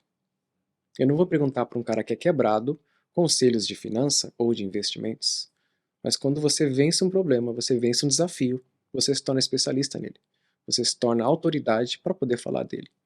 E finanças foi algo que eu venci. Foi algo que eu acredito que eu tinha um tino, que eu aprendi a desenvolver métodos de investimento, aprendi a lidar com ele, porque no passado as contas de água eram cortadas, conta de luz era Era, cortada, era. porque adquiri essa autoridade, posso dizer assim, de lidar com finanças. Fiz vários cursos, eu fiz um MBA em finanças internacionais e banking, eu fiz vários cursos na Bolsa de Valores, comecei a investir há mais de 7 anos atrás, fui fazendo vários cursos, escalonando, buscando vários profissionais, me especializando verdadeiramente nisso. E eu ganhei gosto por poder multiplicar, por poder ver aquele dinheiro crescendo. E aí eu comecei a entender, olhando uma passagem bíblica, né, que para um certo senhor deu 5, para outro ele deu 2, para outro ele deu 1. Eu acredito que Deus nos dá sementes e a gente tem que plantar. Eu poderia espiritualizar as coisas e falar, Deus vai me dar, Deus vai prover, Deus vai dar o maná, mas não é isso que eu aprendi que Deus trabalha com a gente. Ele nos dá sementes para que a gente planta, e eu costumo falar que sementes na mão, elas apodrecem. Sementes têm que ser plantadas. É uma responsabilidade nossa que Deus dá para a gente. Porque Ele vai voltar e pedir contas sobre o que Ele nos entregou. E eu quero ouvir dele, servo bom e fiel. Fosse fiel no pouco, sobre o muito te colocarei. Amém. Você passa eu gosto dos nossos encontros por essa tranquilidade que você tem para falar das coisas, né? A gente nem sempre relaciona Deus com o que a gente está conversando naquele momento, mas eu sinto muito essa presença, eu sinto isso muito vivo quando a gente está conversando. Quando você está com seus clientes, né, as pessoas que te procuram, e você falou das sementes, você ensina, você educa as pessoas a como trabalhar com seu próprio dinheiro, e você sai de cena, né? Então você não é um cara que tem um negócio onde você gere o dinheiro dos outros, né? Não. Você ensina, você educa a pessoa a trabalhar com seu próprio dinheiro. Na verdade, eu sou coach financeiro. Coach financeiro, ele é mais um coach emocional financeiro. Eu trabalho com a emoção das pessoas. Porque a maioria dos meus clientes que me procuram, eles não conseguem lidar com dinheiro, eles não conseguem guardar dinheiro, eles não conseguem economizar dinheiro. E isso tem um problema. Eu procuro o problema, o porquê ela não está conseguindo guardar dinheiro. E são essas pessoas que me procuram, porque eu não sou analista financeiro. Eu não sou agente financeiro, é diferente de coach financeiro. Tá. Eu trabalho com as emoções. Qual o problema? O que está impedindo você de guardar dinheiro? É aí que eu entro. Aí começo a investigar, e geralmente os problemas estão ligados com crenças limitantes, com crenças de escassez, que eu costumo chamar, de famílias, que isso vem de gerações, como crenças que dinheiro não dá em árvore, crenças que, inclusive de pessoas religiosas, que se passar um camelo pelo buraco de uma agulha do que um rico entrar no reino de Deus, Isso. algo assim. Então, tem pessoas que espiritualizam isso também, elas acabam dando ao dinheiro algo negativo, uma crença de que ser rico é negativo. Isso por si só é uma crença que impede ela de prosperar. Então é aí que eu entro, nessa parte que eu... Você tem, tratando do Douglas também, do seu empreendimento enquanto coaching profissional. Então você tem o coaching financeiro, tem o coaching profissional, ao qual você orienta as pessoas em suas carreiras ou realinha quando a pessoa tá perdida no que fazer, ou até melhorar a sua performance enquanto naquela função ou naquela profissão que ela tá. Você também provê esse tipo de orientação para pessoas. Você hoje faz parte parece, acredito até que ele seja um de seus mentores, do Michele. Eu quero Sim, que você fala, sim. como que é trabalhar com ele, porque eu vejo e eu vi alguns posts seu de um evento que vocês fizeram no Brasil, que você esteve presente e esteve presente como figura participante do evento, ativa do evento. Sim. Como que é conduzir esse tanto de... Eu acredito que você, com o sucesso que você tem na sua carreira, tendo passado por tudo que você passou, é muito inspirador e muito fácil para você conduzir quem quer que seja para poder também ter esse tipo de sucesso que você está tendo, Sim. né? Mas como que é para você ver aquele tanto de gente em volta de vocês e esse contato que vocês têm com as pessoas? É E do muito Michele, né? exato, é muito interessante, falar dessa mentoria que eu faço com o Márcio Micheli hoje. Eu tenho algumas mentorias, a principal é a mentoria financeira, mas eu tenho mentoria emocional, tenho mentoria de carreira, tenho mentoria, eh, executiva, eu tenho algumas mentorias, mas a principal é a financeira, porque eu criei também a mentoria profissional, porque para chegar aonde eu cheguei, eu precisei traçar alguns caminhos. Inclusive isso hoje, faz parte de um livro que eu estou finalizando, estou nos meus últimos capítulos, de como você conquistar o sonho que você tiver. Tudo é possível. Você só precisa saber o teu o quê. Quando você sabe o teu o quê, o como acontece naturalmente, assim como eu falei anteriormente. Então, nesse livro, eu dou passo a passo para qualquer tipo de sonho que você tenha na tua vida. Seja ser juiz, seja ser policial, seja ser piloto de avião, seja ser médico, para toda a profissão, para todo propósito, existe um passo a passo. E nesse livro que eu estou escrevendo, existe esse passo a passo, para que você consiga conquistar o que você quiser. Porque o processo é o mesmo. O processo é o mesmo. Esse não é um livro, eu não posso considerar ele um livro, pelo que você está falando, de autoajuda. Ele não vai para uma sessão de autoajuda nas livrarias quando ele tiver Não, publicado. não é um livro de autoajuda. Porque ele é um livro mais de orientação, porque ele tem processo descrito nele. Então, olha, se Exatamente. você utilizar esse processo dessa determinada forma, você vai ter esse resultado final. É isso mesmo. Exato, é um livro processual, um livro que te dá direção para avançar nos passos que você estabelecer para você, nos passos que é necessário para cada profissão estabelecida. Então, não importa qual seja a profissão. Esse livro não é necessariamente só para pilotos, ou necessariamente só para coaches, mas é para qualquer profissão que você almejar na tua vida. Hoje você acha que, ainda mais depois de Covid, né, que a gente teve um período aí que limitou bastante a forma com a qual várias profissões se desenvolveram pós-Covid ou continuaram pós-Covid.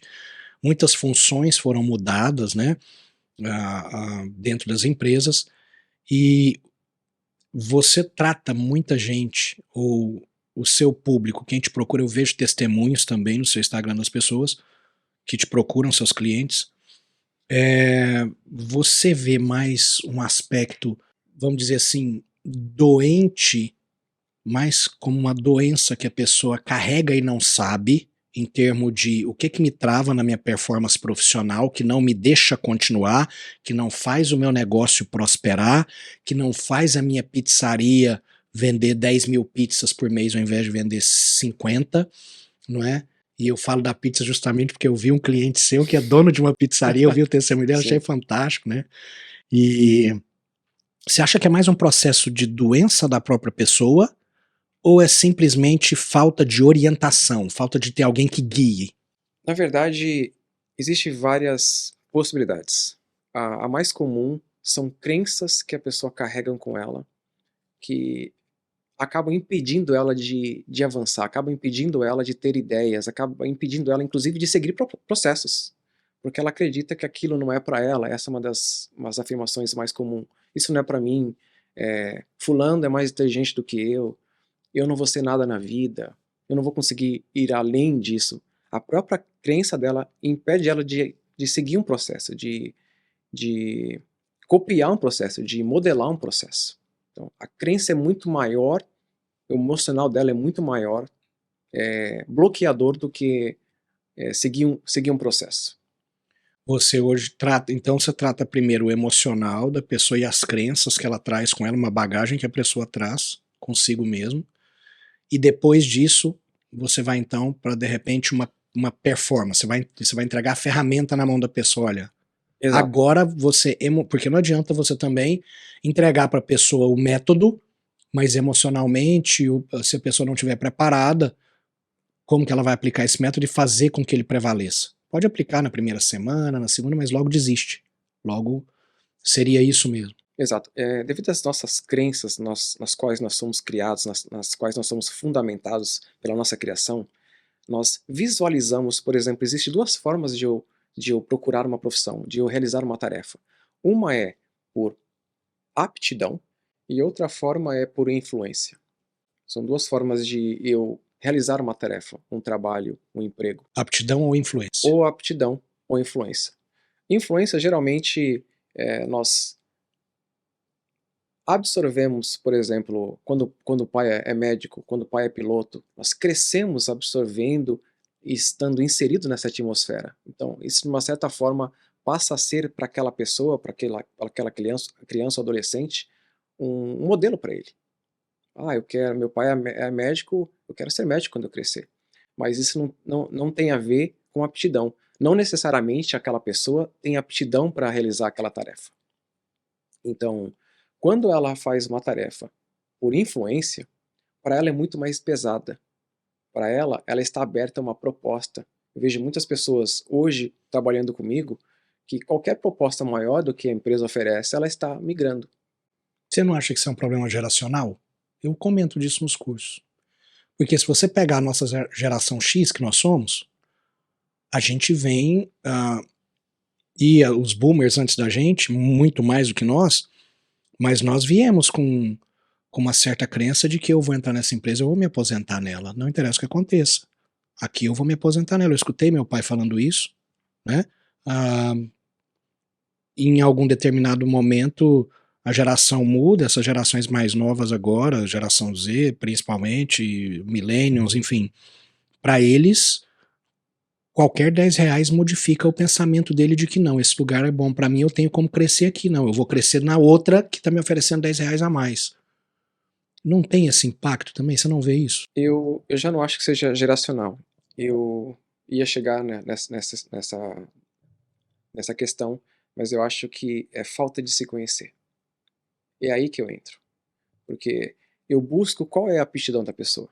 A pessoa ela está trabalhando como piloto, mas ela nasceu para ser bombeiro, ou ela nasceu para trabalhar como bombeiro e ela está trabalhando hoje como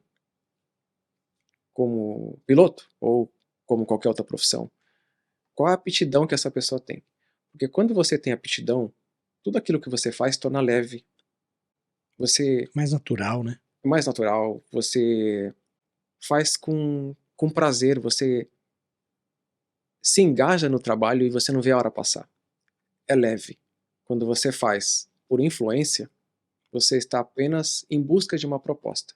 E quando você faz por aptidão, você está em busca de um propósito. Você está vivendo um propósito. Então existem essas duas diferenças. E as pessoas que me procuram, por exemplo, achando que, visualizando o que ela quer, uma profissão, achando que aquilo é o que ela quer, eu levo ela a entender que aquilo não é o que ela quer.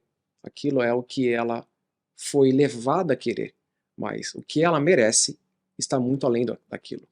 Eu faço ela enxergar isso. Eu amplio a visão dela, mostrando para ela que o que ela quer não está alinhado com o que ela tem dentro dela, com o que ela carrega dentro dela.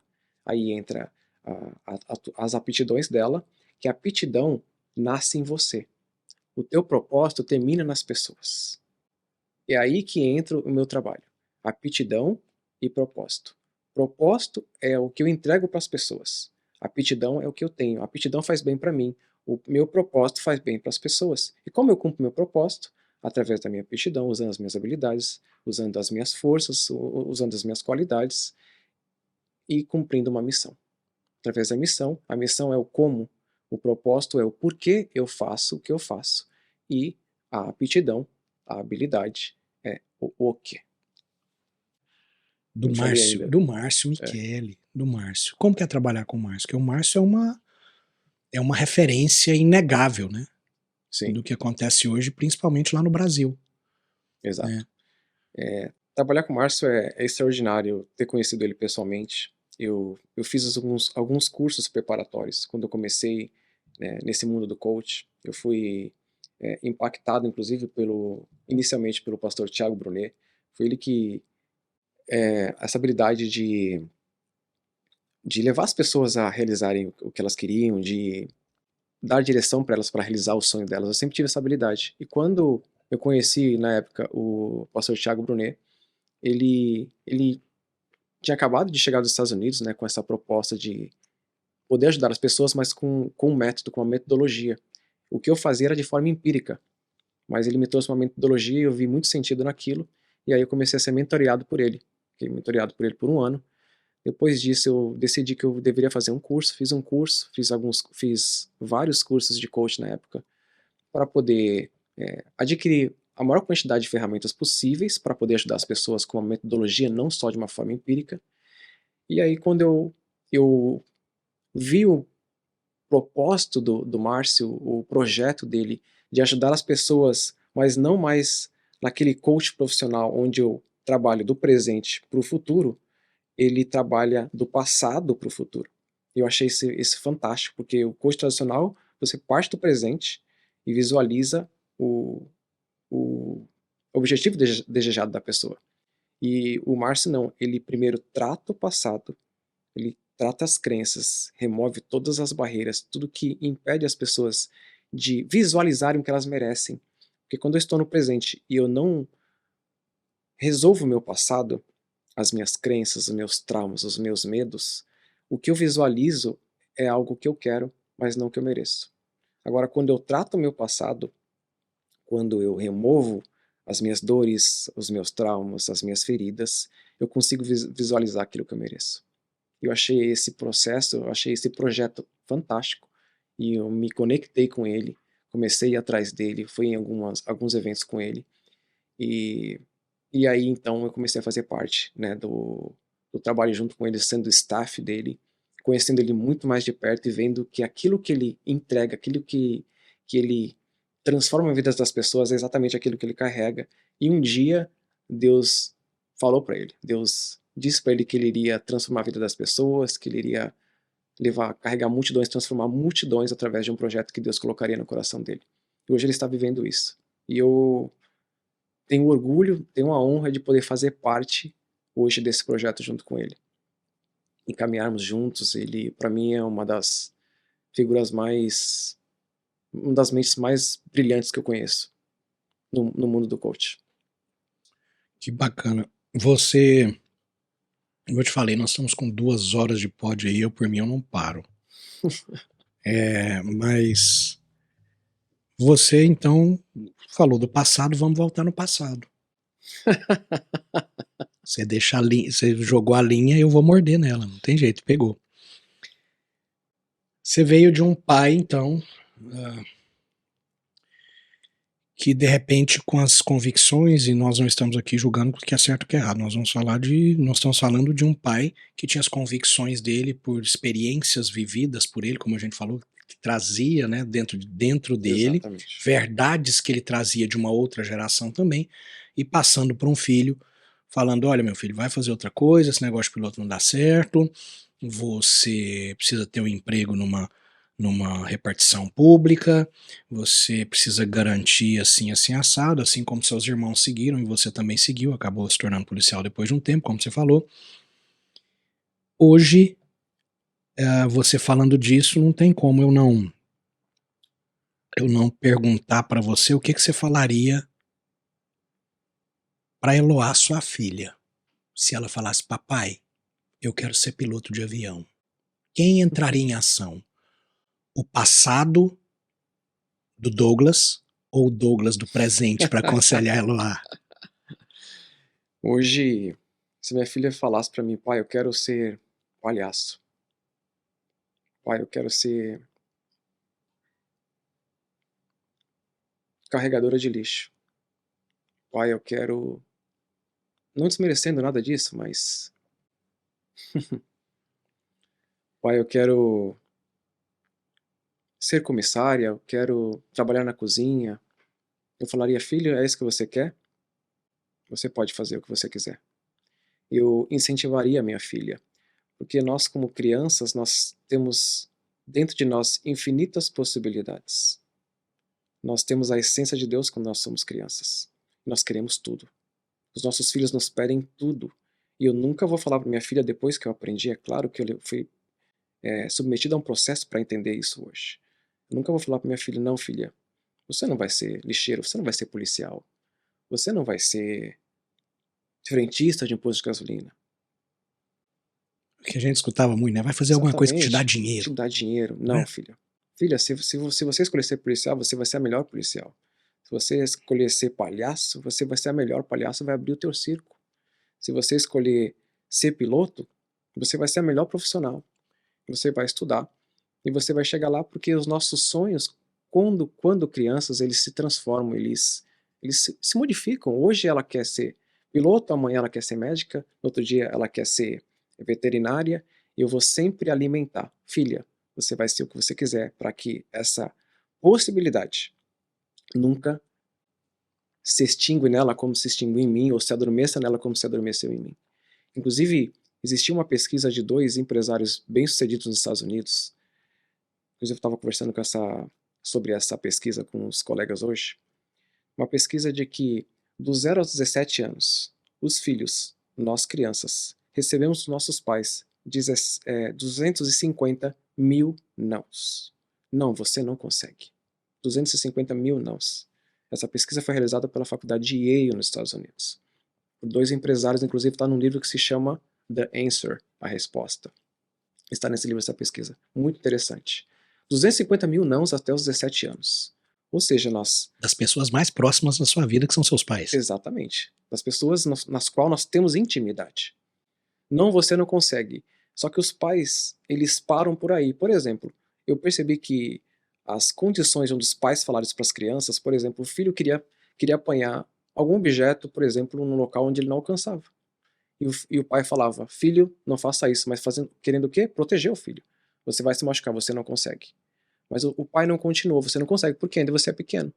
Só que a criança, ao tentar, porque nós temos essa essência de tentar, de desbravar, de vencer, de tentar algo novo, né? Natureza nossa. Exato, desafiar. Nós temos isso dentro da gente. A criança tenta, realmente não consegue. E ela cresce, meu pai tinha razão. E ela cresce com essa mentalidade. Então, quando ela chega na fase adulta, ela começa a deixar de acreditar nas coisas. Porque ela foi levada a essa condição de não acreditar. Então, por isso que Jesus falava, vocês querem entrar no reino de Deus? Volte a ser como criança. Porque para criança, nós temos infinitas possibilidades. Como adulto, nós somos muito racionais. A criança, ela pensa com muita emoção. O adulto, ele pensa com muita razão. Ele coloca muito empecilho, muitas barreiras. A criança, ela pensa numa atividade a fim de ajudar as pessoas. Quando minha filha fala, pai, eu quero ser piloto, porque ela viu que de alguma forma isso ela iria ajudar as pessoas. Porque quando ela me pergunta, pai, você está indo trabalhar? Eu não quero que você trabalhe, papai. Papai fala assim, filha, papai está indo cumprir uma missão. Papai tem que levar as pessoas para os destinos delas. Papai está cumprindo a missão dele, papai ama o que faz. Eu não falo para minha filha, alguém tem que trabalhar nessa casa. Eu nunca mais falei isso. Eu falo, filha, papai tem uma missão. Papai tem que trabalhar, papai tem uma missão de levar as pessoas para os destinos delas. Depois pegar as pessoas dos destinos que o papai vai e trazê-las de volta. E quando eu voltar para casa, eu vou ter cumprido a minha missão. E quando você crescer, você vai ter a sua missão também. Então eu coloco isso dentro do coração dela, para que ela nunca perca a essência de pensar, tudo é possível. E você vai chegar lá também. O adulto, quando ele começa a perder a essência da criança, ele pensa assim, quanto eu vou ganhar para fazer essa tarefa? Mas pensando no benefício próprio em suprir as suas necessidades. A criança, quando ela escolhe uma atividade, é para suprir a necessidade do outro, do adulto. E aí eu falo, para que a gente comece um projeto, para que a gente comece a alcançar um objetivo. Comece como criança, mas na hora de executar, executa como adulto. Comece como criança, executa como adulto. E eu olhando essa foto Essa foto, pois é, tive que trazer essa foto para confirmar então. Para matar, né? Não, é para confirmar que o que você acabou de falar. Então, antes da foto aparecer, você falou, olha, o que a Eloá me pediu, o que ela falar que ia ser, ela vai ser e pronto, acabou. né, de palhaço de circo a astronauta. E a Exatamente. Eloá tá numa fotinha aí, brincando num simulador de voo em algum lugar, que eu imagino qual seja, com a roupa que o papai usa. Já faz parte do sonho dela? Ou já na cabecinha dela, ela já, quando vê o papai saindo assim, isso já inspira muito ela? Já inspira. E ela tem falado muito que ela quer ser piloto, ela fala que ela quer ser astronauta, mas ela fala muito, que uma das coisas que ela fala muito é que ela quer ser piloto. E quando ela soube que eu era policial, ela começou a falar: "Papai, quero ser policial". Eu falo: "Filha, você pode ser o que você quiser". E conforme ela for crescendo, isso vai aumentando dentro dela aquilo que realmente ela nasceu para fazer. Eu tenho certeza que ela vai estar apta, vai estar direcionada, vai ser estimulada para que ela faça verdadeiramente aquilo que ela nasceu para fazer. Uma das coisas que eu trabalho com a minha filha, com as minhas filhas hoje em geral, para que elas conheçam o que elas estão fazendo aqui, qual é o propósito dela, qual é a habilidade que elas carregam, porque aquilo vai revelar aquilo que elas nasceram para fazer. Aquilo vai revelar as pessoas, os propósitos das pessoas que ela vai alcançar. Vai revelar as pessoas que ela tem que alcançar, que ela tem que entregar, aquilo que Deus entregou para elas, aquilo que elas carregam. Douglas, eu a sua relação com o público, ela é muito evidente para mim. A facilidade que você tem para tratar com o público, para tratar com as pessoas, para tratar com quem trabalha com você, apesar de a gente nunca ter dividido um cockpit juntos, mas eu imagino que deva ser fácil demais. Voar já é fácil, e dividir o cockpit com uma pessoa como você deve ser muito mais fácil ainda. Deve ser uma brincadeira até quase. Ah, depois desse processo, eu vou falar assim, depois desse processo de vida que você teve, de tudo que você nos contou aqui, como que você se vê em termos de ser humano? Como é que você se vê como ser humano? Se você pudesse se definir como ser humano, no geral, o Douglas profissional, o Douglas pai, o Douglas filho, o Douglas marido, o Douglas irmão, o Douglas amigo, o Douglas colega. Como que você se definiria? Eu não sei nem como imaginar, acho que é uma pergunta que nunca me fizeram, mas eu me definia como alguém que está num aprendizado, que quer ser sempre o melhor no que faz, quer entregar sempre o melhor, mas assim, que eu tenho muito forte dentro de mim é que eu quero alcançar o máximo de pessoas possíveis para ajudar e transformar a vida delas. E ajudar elas a vencer as mentiras nas quais elas acreditam, nas quais eu acreditei por um determinado tempo, para que elas vivam aquilo que elas nasceram para fazer. E eu acho que isso se resume em mim, assim, isso é o que mais pesa dentro de mim. Eu durmo e acordo com isso. Quantas pessoas eu posso alcançar? Quantas pessoas eu posso transformar? Tanto é que eu estou saindo agora de um trabalho onde eu trabalho individualmente ou trabalho com casais, eu trabalho muito com casais. Estou migrando agora para uma mentoria em grupo, porque eu já não estou tendo mais tempo para trabalhar com pessoas individualmente, não tenho mais tempo devido à minha escala, devido à quantidade de clientes que eu tenho hoje. Eu estou migrando para o trabalho em grupo. Depois dessa mentoria em grupo, a minha intenção é ampliar, porque eu sei que isso tem tomado uma proporção que eu não esperava, mas eu acredito que quando você está no teu propósito, as coisas não param de crescer. E o meu plano futuro é palestrar. É um sonho, que existe ainda uma caminhada, mas faz parte de um sonho. E eu sei que assim como eu cheguei aqui, é questão de tempo eu vou Você estar lá. se acha um cara importante? Não, não me vejo importante. Eu me vejo apenas cumprindo uma missão e quero estar no centro dela cada vez mais. Mas eu não me vejo, eu não consigo olhar para mim e me definir, para ser sincero. Então vamos ver o que esse pessoal fala, se você é importante ou não. Oi, amor, tudo bem?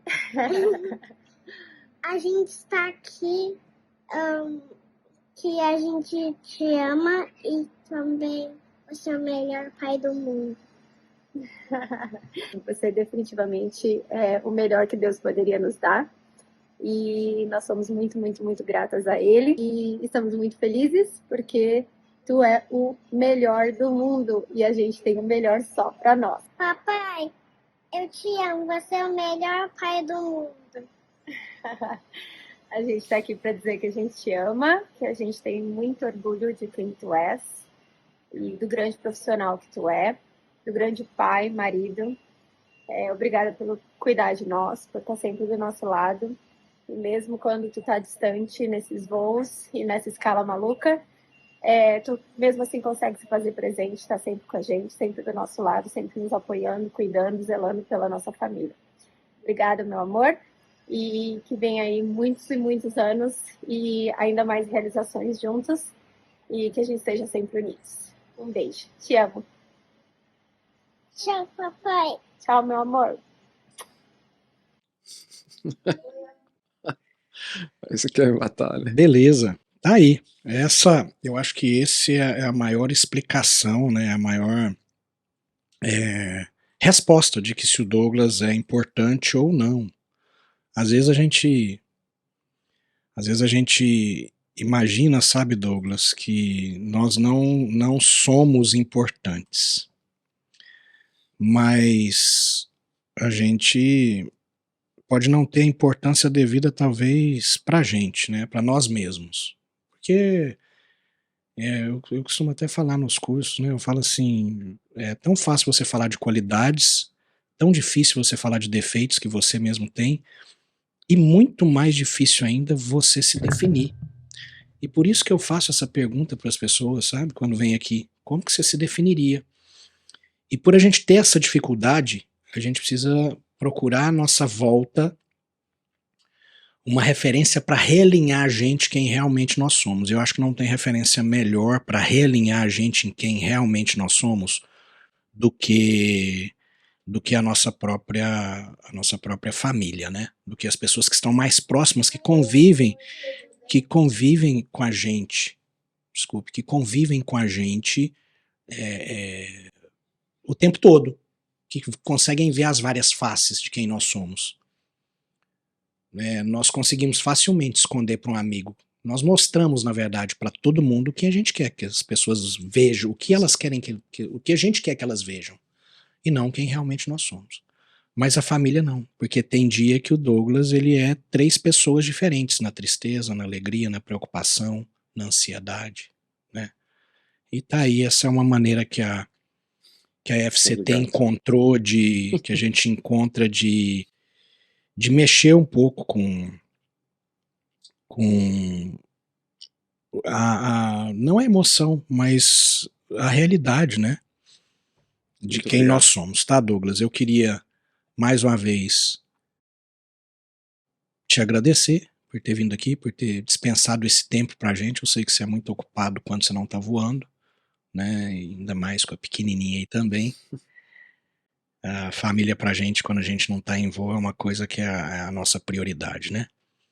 Muito obrigado por ter vindo no Flightcast TV. Eu tenho absoluta certeza que esse Flightcast TV ele tem um quê diferente dos outros, porque eu tenho certeza que muitas sementes foram plantadas aqui hoje. Sabe, a sua história ela é fantástica, a sua história ela é fascinante, a sua história ela é inspiradora, a sua história ela é diferente e ela traz um quê de diferente para a vida das pessoas que têm o privilégio de conhecer um pouco dessa história. E sentar depois, porque conhecer a gente conhece, vira as costas e vai embora, mas o importante é, pessoas vão assistir isso aqui um dia, porque vai ficar para sempre, e eu tenho certeza que várias pessoas vão sentar depois em um sofá, ou debaixo de uma árvore, ou num campo, ou num parque, e vão lembrar e vão meditar sobre a história daquele cara, que passou por isso, e chegou. E por que que eu não vou chegar? Essa é a questão que mais me arrebenta quando eu vou nos lugares. São as pessoas falarem, eu tenho uma história triste. Eu tenho uma história tão difícil para contar. Às vezes eu ouço, às vezes a minha vontade é falar, olha, nenhuma história ela é triste demais se você não deixar ela ser triste. Ou ela é triste porque você quer que ela seja. Exato. E tá aberto para você aí se você quiser falar mais alguma coisa. E eu te agradeço e eu te amo como irmão em Cristo que você é. Muito obrigado por ter dado esse privilégio pra gente de te conhecer um pouco mais. Obrigado a você, Fernando. Obrigado a Suelen. Obrigado ao Sami. Obrigado à equipe. E falando de tristeza, que a história é triste, ou não, que as pessoas veem para você como uma história triste, existe duas formas de eu alcançar um objetivo, de eu ter sucesso na vida. Eu só queria finalizar com isso. Inclusive fizeram uma pesquisa, eu gosto muito de pesquisas, onde eles entrevistaram muitos homens de rua nos Estados Unidos. Fizeram com mais de 2.000 homens, moradores de rua, uma pesquisa. Por que eles chegaram ali? O que fizeram? O que aconteceu para que eles estivessem ali na rua? E um dia eles finalizaram essa pesquisa, mais de 2.000 pessoas na rua. Eles começaram a fazer pesquisa com grandes empresários, com empresários bem-sucedidos na vida, CEOs, executivos. E um dia eles se depararam com dois sobrenomes iguais, um do morador de rua e outro do CEO, o outro do executivo. E eles começaram a pesquisar mais fundo e descobriram que os dois eram irmãos. E aquilo intrigou muito eles e deixaram eles bem surpresos. Eles perguntaram pro morador de rua: o que te fez? O que te aconteceu que te trouxe aqui? E ele contou a história. Meu pai era alcoólatra, batia na minha mãe, e eu não suportei isso. Briguei com meu pai, e hoje estou aqui. Não consegui morar na minha casa com meu pai. Fizeram a mesma pergunta para o CEO: o que te trouxe aqui? Qual é o teu caminho de sucesso? Qual é a tua inspiração? Como você conseguiu chegar onde você chegou? E ele respondeu a mesma coisa. Meu pai era alcoólatra, batia na minha mãe, e usei isso como inspiração. E eu comecei a me perguntar: o que faz com que duas pessoas, dois irmãos, morando no mesmo lar, tendo a mesma educação, tendo a mesma educação, com a mesma educação, Tem destinos com a tão mesma criação, diferentes, e né? ter destinos e decisões completamente diferentes? E aí eu percebi que aquele que se tornou morador de rua, ele ficou preso no problema. Ele focou no problema. E aquele que se tornou CEO, um grande empresário, um executivo e bem-sucedido de uma empresa, ele focou na solução. Ou seja, ele focou no futuro. E aqui ele focou no passado. Quando você foca no passado, você fica preso a ele. Quando você foca no futuro, que é o quê? O como acontece naturalmente. Fantástico. Obrigado, Fernando. Obrigado mais uma vez à tua equipe. Obrigado por essa oportunidade. É uma honra estar aqui com você e obrigado por essa oportunidade. Que realmente pessoas possam enxergar a vida, enxergar os desafios, os problemas de uma forma diferente. É só parte da vida, é só parte do processo. Que o processo faz parte. Errar faz parte. Mas a superação, a determinação, a constância vai levar você aonde você determinou, onde você visualizou. Saiba do o quê? E o como acontece. Perfeito. E assim, com essa foto da família do Douglas, agora todo mundo reunido, né? Já que as duas filhas dele, olha que lindas, cara. Que família linda. As duas que não puderam estar aqui nesse momento, igual a Eloazinha, que falou: eu quero falar com meu pai. Tá a família toda aí, em homenagem para você. A gente encerra aqui o episódio 5 do Flightcast TV, na certeza de que vai impactar muita gente, vai, sem dúvida nenhuma, ser interessante para alguns, ser impactante para muitos e ser inesquecível para tantos outros. Muito obrigado por estar com a gente agradece, fiquem com Deus, que Deus proteja o lar de vocês, obrigado por estar com a gente. Um abraço, até o próximo Flightcast TV.